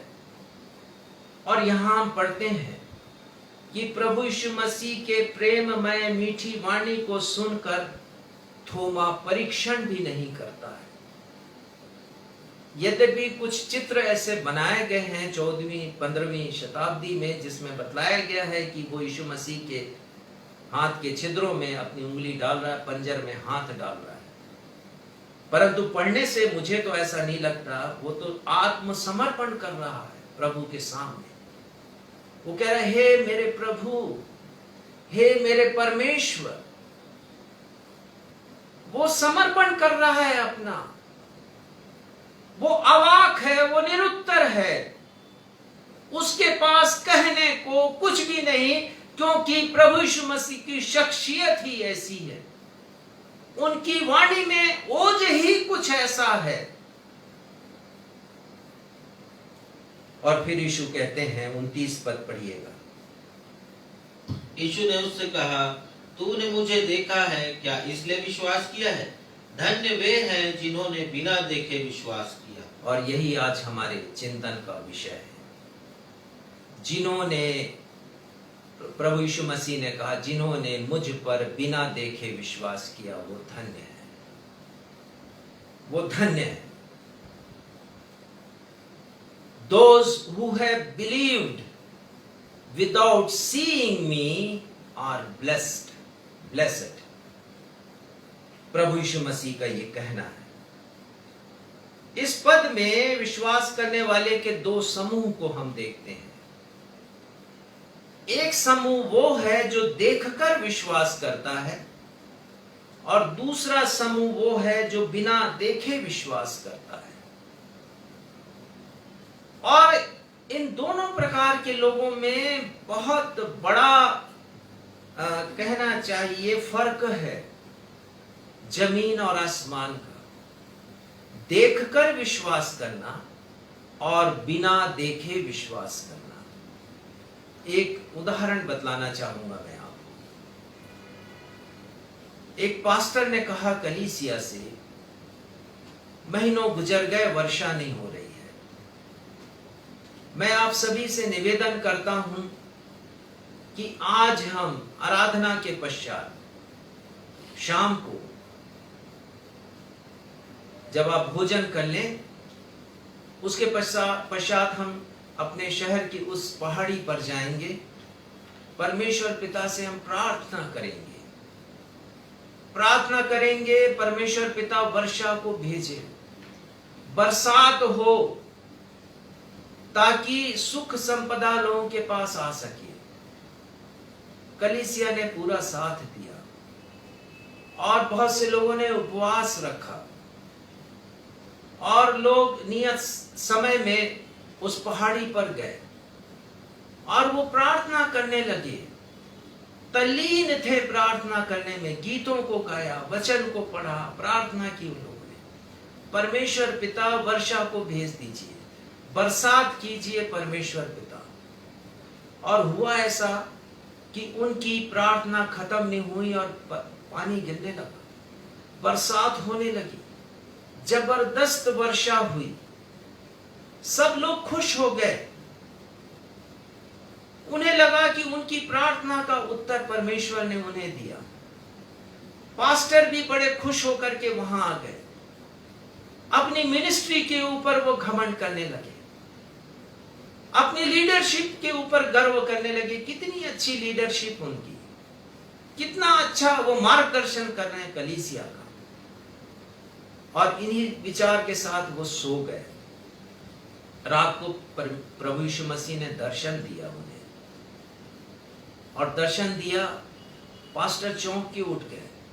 प्रभु आपको बहुत बहुत धन्यवाद, आपने हमारी प्रार्थना को सुना, आपने मेरी लीडरशिप को इतना बढ़ाया। प्रभु मैं आपको शुक्रिया कहता हूं। प्रभु यीशु मसीह ने कहा, ये बरसात तुम्हारी लीडरशिप का परिणाम नहीं, ये बरसात लोगों की प्रार्थना का परिणाम नहीं, ये बरसात इसलिए हुई है क्योंकि उस छोटी लड़की ने जो संडे स्कूल जाती है, मेरे बारे में सुना। वो प्रार्थना करने के लिए जब आई तो अपने साथ छतरी लेकर के आई, क्योंकि वो सोच रही थी कि प्रार्थना करने जा रही हूं, बरसात होगी तो मैं घर कैसे आऊंगी। ये है प्रभु यीशु मसीह के ऊपर अनदेखा विश्वास, कि जो हम बात कह रहे हैं, जिस विषय को हमने रखा है प्रभु के सामने, हम विश्वास करें। और यही विश्वास की परिभाषा है। इब्रानी 11:1 में हमने पढ़ लिया, विश्वास अनदेखी वस्तुओं का निश्चय, आशा की हुई वस्तुओं का निश्चय और अनदेखी वस्तुओं का प्रमाण है। ये प्रमाण आता है बाद में, पर कुछ लोग पहले प्रमाण मांगते हैं, देखकर विश्वास करने वाले। लेकिन एक और समूह है, और वो समूह है देखकर भी विश्वास नहीं करने वालों का। अर्थात 3 समूह मैंने बताया, देखकर विश्वास करने वाले, बिना देखे विश्वास करने वाले, और देखते हुए भी विश्वास नहीं करने वाले। ये 3 प्रकार के समूह हैं। थोड़ा समय लूंगा मैं और आपको इसकी जानकारी मैं देना चाहता हूं।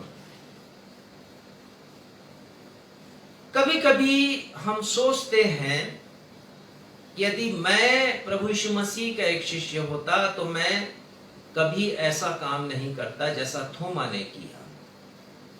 बहुत बार हम सोचते होंगे कि यदि मैं यहूदा इस्करियोती होता कभी प्रभु को नहीं पकड़वाता।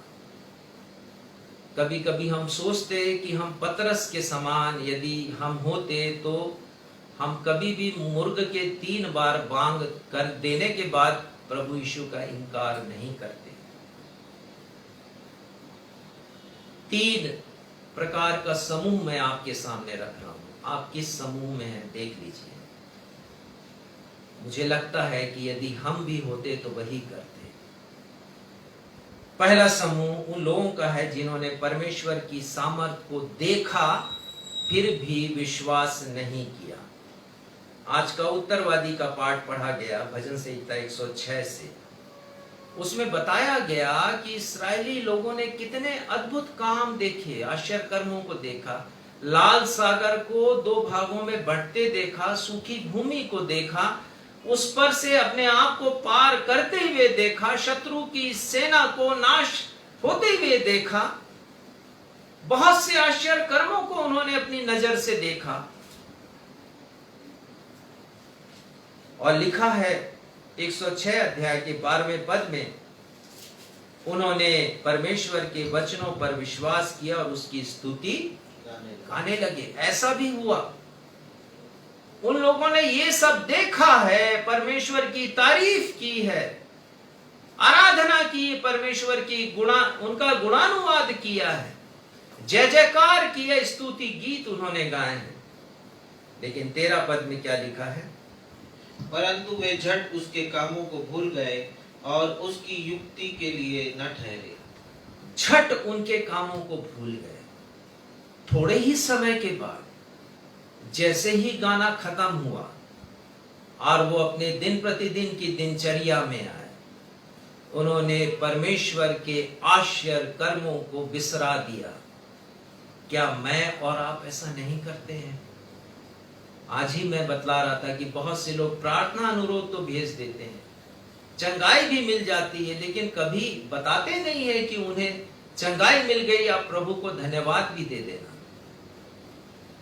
दो चित्तापन हमारा थोमा के समान, एक और परमेश्वर की स्तुति आराधना करते हैं रविवार को चर्च में आकर, और उसके बाद घर जाते ही सब कुछ भूल जाते हैं। परमेश्वर की युक्ति को, परमेश्वर की योजना को, और हम ठहरते नहीं हैं परमेश्वर के लिए। गिनती के 14वें अध्याय को आज पढ़ा गया, पुराने नियम से पहला पाठ, और उसमें 2 समूह है वहां पर भी। एक समूह वो है जिसने परमेश्वर पर विश्वास नहीं किया है, और वो कह रहे हैं कि जिस देश को देने की प्रतिज्ञा परमेश्वर ने हमसे की है, उस देश में तो महाबलशाली लोग रहते हैं, राक्षस के समान लोग हैं, अपने लोगों को निगल जाते हैं, हम तो उनके सामने बौने हैं, हम शक्तिहीन हैं, हम में कुछ भी नहीं है। और वो मूसा के ऊपर बड़बड़ाने लगे कि ऐसे लोग यदि उस देश में हैं जो प्रतिज्ञा किया हुआ देश है, तो क्या तू हमें ले जाकर मरवाना चाहता है? लिखा, रात भर वे लोग रोते रहे, विश्वास नहीं किया परमेश्वर की सामर्थ के ऊपर। लेकिन 2 लोग हैं, यहोशू और कालेब, और ये 2 लोग यकीन कर रहे हैं। वो कह रहे निश्चय परमेश्वर हमें वो देश दे देगा, क्योंकि ये प्रतिज्ञा परमेश्वर ने की है। उसके विरोध में 10 लोग हैं, और वो कहते हैं कि हम तो यहां से लौटेंगे, भला होता कि मिस्र में मर जाते या जंगल में मर जाते, चलो जिंदा हैं तो वापस लौटे हम मिस्र को, हमें ऐसा नेतृत्व नहीं चाहिए। ऐसे लोग जो कि बहुत बलशाली हैं, हम उनसे युद्ध करना नहीं चाहते। परमेश्वर की सामर्थ्य के ऊपर यकीन नहीं किया, विश्वास नहीं किया।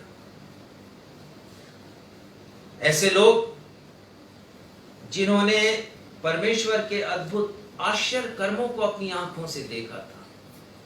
दिन में बादल का छाया, रात में अग्नि का खंभा, परमेश्वर ने अपनी उपस्थिति दर्ज की दिन प्रतिदिन। खाने के लिए उन्हें मन्ना दिया, पीने के लिए जल दिया, पानी दिया। लिखा 40 वर्षों तक ना उनके कभी कपड़े फटे और ना जूते उनके जूतों के जो तलवे होते वो घिसे। इतना अद्भुत परमेश्वर, उसके आश्चर्य कर्मों को दिन प्रतिदिन उन्होंने अपनी आंखों से देखा। पर जब परमेश्वर की सामर्थ की बात आई, यकीन करने की बात आई, तो पीछे हट गए। हम भी कभी कभी ऐसा ही करते हैं, दुख में बहुत याद कर लेते हैं परमेश्वर, पर जब सुख का समय आता है तो कभी सोचते नहीं। अभी फिर से अटैक आ गया, कोरोना का दूसरा लहर है, ये बहुत घातक है। फिर से मैं देख रहा हूं कि लोग अपने आप को परमेश्वर के करीब लेकर आ गए। बीच में मैंने देखा कि जब कोरोना का प्रभाव खत्म हुआ तो लोगों के जीवन से परमेश्वर का प्रभाव भी धीरे धीरे खत्म हो गया, अवसरवादी बन जाते हैं। दूसरा समूह लोगों का है जिन्होंने परमेश्वर की सामर्थ को पहले देखा और फिर विश्वास किया। इसमें गिदौन आते हैं। मिद्यानी लोग बड़े आतंकवादी उस समय के, फसल बोते थे इस्राएली और फसल पकती थी तो ये अपने बल के कारण अपनी तलवार की नोक पर उनकी फसल को काट कर ले जाते थे। उनके खेत खलिहान के हर एक फल को, अंजीर हो या दाख हो, सब कुछ वो लेकर के चले जाते थे।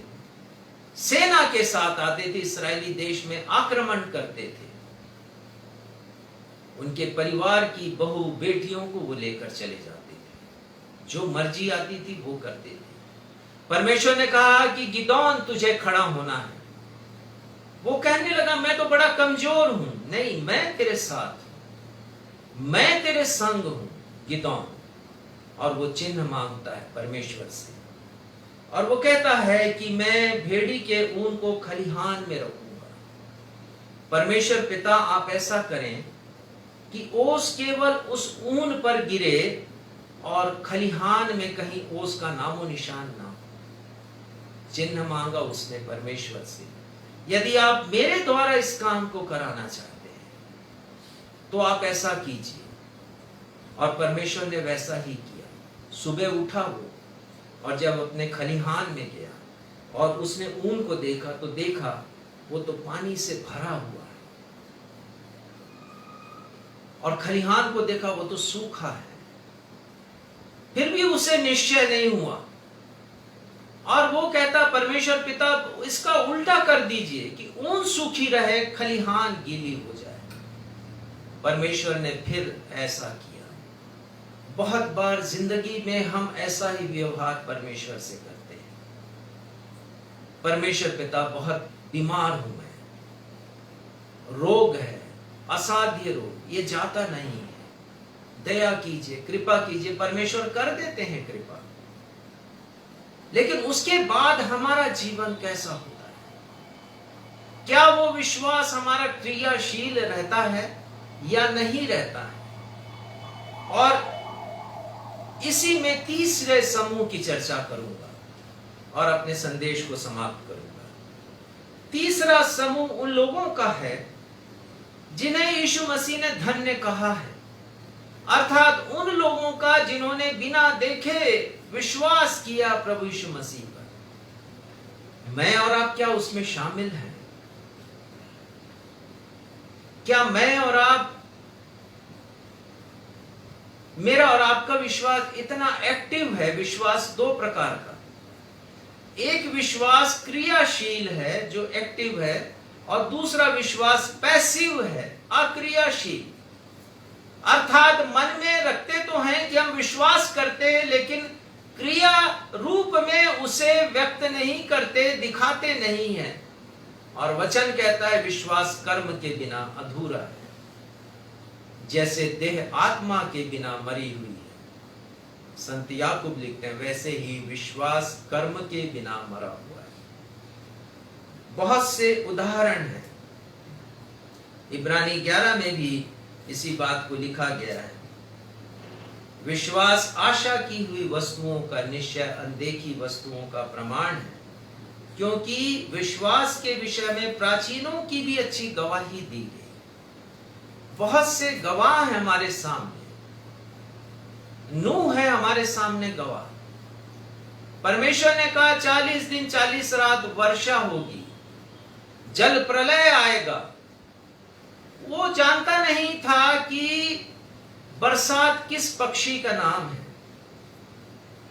वो जानता नहीं था कि जल प्रलय कैसे होता है, बरसात कैसे होती है, लेकिन विश्वास किया उसने। इब्रानी 11 में वर्णन है इसका। विश्वास किया उन बातों पर जो दिखाई नहीं देती थी, उसने विश्वास किया। विश्वास, ऐसा विश्वास मेरे लिए आपके लिए बड़ा महत्वपूर्ण है। विश्वास के बिना परमेश्वर को प्रसन्न करना नामुमकिन है। ऐसे विश्वास के द्वारा परिणाम को हमने देखा नहीं, लेकिन यकीन करते हैं कि वो है, क्योंकि परमेश्वर के वचन में लिखा है। परमेश्वर ने कहा है, अब्राहम से कहा, तू अपने इकलौते को बलिदान कर दे। उसे नहीं मालूम था कि आगे क्या होने वाला है, परमेश्वर क्या करने वाले हैं, और वो तैयार हो गया। हम जानते हैं, राहाब वेश्या के बारे में पढ़ते हैं। 12 भेदियों को उसने अपने घर में छिपाया, और वो कहती है कि मुझे मालूम है कि एक दिन तुम आओगे, हमारे शहर को जीतोगे, लेकिन जब इस शहर को जीतो मुझे छोड़ देना, जिंदगी बख्श देना। लाल कपड़ा, लाल धागा उसने अपनी खिड़की पर बांध रखा था बचने के लिए। विश्वास किया अनदेखी बातों पर। संत पौलुस लिखते हैं, हम रूप को देखकर नहीं चलते, हम संसार के आकर्षण को देखकर नहीं चलते हैं, हम संसार की व्यवस्था, संसार की विधि, संसार के विचारधारा को देखकर नहीं चलते हैं। वो कहते हैं कि हम विश्वास से चलते हैं। We walk by faith, not by sight. देखकर चलने वालों में से नहीं, विश्वास के कारण चलने वालों में से। ये विश्वास क्रियाशील होना चाहिए। मैंने पढ़ा एक ऐसे व्यक्ति के विषय में जो रोप वॉकर, अर्थात ऊंची ऊंची बिल्डिंग पर रस्सी बांध करके वो चला करता था। और एक बार उसने घोषणा की कि शहर की मैं इतनी ऊंची मंजिल, जो 40-50वीं मंजिल ऊंची बिल्डिंग है, आमने सामने दोनों पर मैं रस्सी बांधूंगा और मैं चलकर सभी को दिखाऊंगा। और नियत समय पर वो वहां पर आ गया, और उसकी सूचना के आधार पर पत्रकार आ गए, वीडियोग्राफर आ गए, काफी बड़ी भीड़ वहां पर आ गई उसके कर्तव्य को देखने के लिए। उसके हाथ में एक बांस था, और संतुलन बनाते हुए वो एक बिल्डिंग से चलते चलते दूसरी बिल्डिंग पर पहुंच गया, और लोगों ने बड़ी वाहवाही की उसकी कि आपने वर्ल्ड रिकॉर्ड बना दिया, इससे पहले इतनी ऊंचाई पर कोई भी नहीं चला था। उसने पूछा कि आप यकीन करते हैं कि मैं दोबारा इस कर्तव्य को दिखा सकता हूं? लोगों ने कहा हाँ, क्यों नहीं, why not, you can do it again. उसने कहा कि क्या आप विश्वास करते हैं कि यदि आप में से मैं किसी को अपने पीठ के ऊपर ले लूं तो मैं यहां से उधर जा सकता हूं फिर से? लोगों ने कहा why not, you can do it. तो फिर उसने कहा कि ठीक है, आप में से कौन आएगा जिसे मैं अपनी पीठ के ऊपर बिठा लूं और इस पार से मैं उस पार चला जाऊं? कोई नहीं आया। ये है अक्रियाशील विश्वास, पैसिव फेथ। परंतु एक लड़का उठा, उस लड़के ने बोला कि मैं जाऊंगा आपके साथ, मैं जाऊंगा। और उसने अपनी पीठ पर उसे बिठाया, और बिठा करके फिर उसने चलना शुरू किया उस रस्सी के ऊपर। इस पार से उस पार वो पहुंचा, और जब अपने लक्ष्य पर आ गया तो फिर से लोगों की भीड़ है, वो तालियां बजा रहे हैं लोग कि आपने ऐसा करके दिखा दिया। अब उनके आकर्षण का केंद्र वो व्यक्ति नहीं, परंतु वो लड़का है। और एक रिपोर्टर ने उससे पूछा, क्या तुम्हें डर नहीं लगा जब हवा चल रही थी, रस्सी हिल रही थी और ये व्यक्ति डगमगा रहे थे जिनकी पीठ पर तुम थे? लड़के ने कहा बिल्कुल डर नहीं लगा, क्यों नहीं डरे तुम? उसने कहा कि जिसकी पीठ पर मैं बैठा था वो मेरे पिता है। ये है यकीन। प्रभु यीशु मसीह का पुनरुत्थान यदि हुआ है तो मेरा भी पुनरुत्थान होगा। यदि वो जीवित हुए हैं, उन्होंने डिमॉन्स्ट्रेट किया है मेरे और आपके लिए, तो मैं भी जीवित होऊंगा।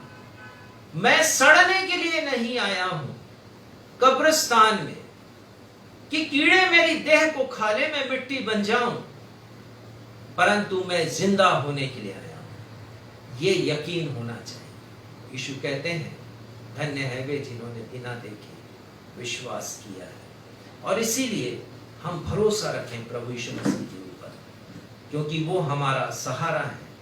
मुश्किल समय में वो हमारे दिलासा है। जब इस कोरस को हम गाते हैं, गीत के इस कोरस को हम गाते हैं, यदि आप अपना समर्पण करना चाहते हैं जैसे थोमा ने किया अपना समर्पण, तो आपके लिए अवसर है। आप अपना समर्पण कर सकते हैं प्रभु यीशु मसीह को जब हम इस कोरस को गाते हैं, और अपने यकीन को आप बढ़ा सकते हैं। तीसरे समूह में रहिए, बिना देखे विश्वास करने वाले। हमने देखा नहीं, सुना नहीं, प्रभु यीशु मसीह के उस विवरण के बारे में सुना है लेकिन देखा नहीं। स्वर्ग के बारे में यकीन करें कि वो है। यकीन करें कि यीशु मसीह दोबारा मुझे और आपको ले जाने के लिए आने वाले हैं। आइए।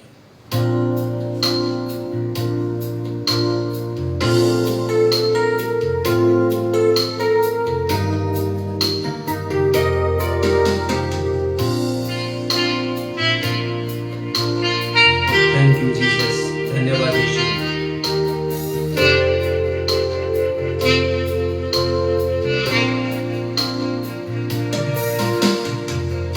यीशु मसीह भरोसा मेरा, तू ही सहारा है मेरा। यीशु के समय में तू ही दिलासा, साथ रहेगा तू सदा।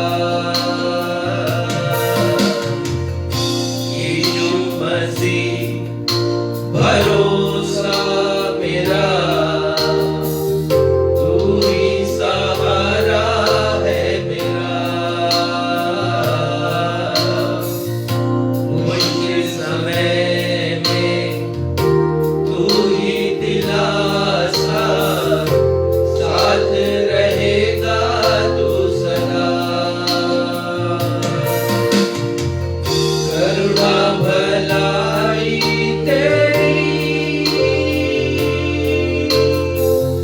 सदा रहेगी मुझ पर, तेरी विश्वास योग्यता देखूंगा मैं उम्र भर। मैं हाथ उठाकर गाऊंगा, यीशु तेरा नाम रहे ऊंचा। मैं हाथ उठाकर गाऊंगा, यीशु तेरा नाम रहे ऊंचा। यीशु तेरा नाम रहे ऊंचा। यीशु तेरा नाम रहे ऊंचा। हमारे पिता, हम आपके समीप आते हैं पिता, इस अध्ययन के लिए जिसे पवित्र आत्मा की भरपूरी में आपने हमें प्रदान किया, हम आपको तहे दिल से धन्यवाद देते हैं। होने दीजिए पिता, हमारे जीवन में, हमारे हृदय में, मन में जितने भी संदेह हैं, शक हैं वचन के प्रति, प्रभु यीशु मसीह के प्रति, आपके प्रति, वो सब दूर हो पिता।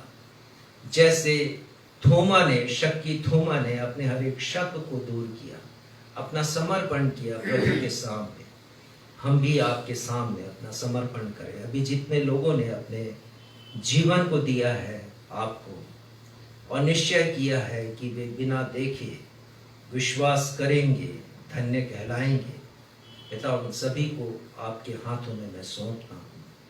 होने दीजिए पिता, हम अवसरवादी ना बने, खतरे के समय केवल आपसे प्रार्थना करने वाले ना बने, जीवन के अच्छे दिनों में भी हमेशा आपका स्तुति गान, आराधना करने वाले, गवाही देने वाले बने। आज की आराधना के लिए धन्यवाद देते हुए अपनी इस प्रार्थना को आपके बेटे हमारे मुक्तिदाता प्रभु यीशु के नाम से मांगता हूँ, सुनिए और ग्रहण कीजिए।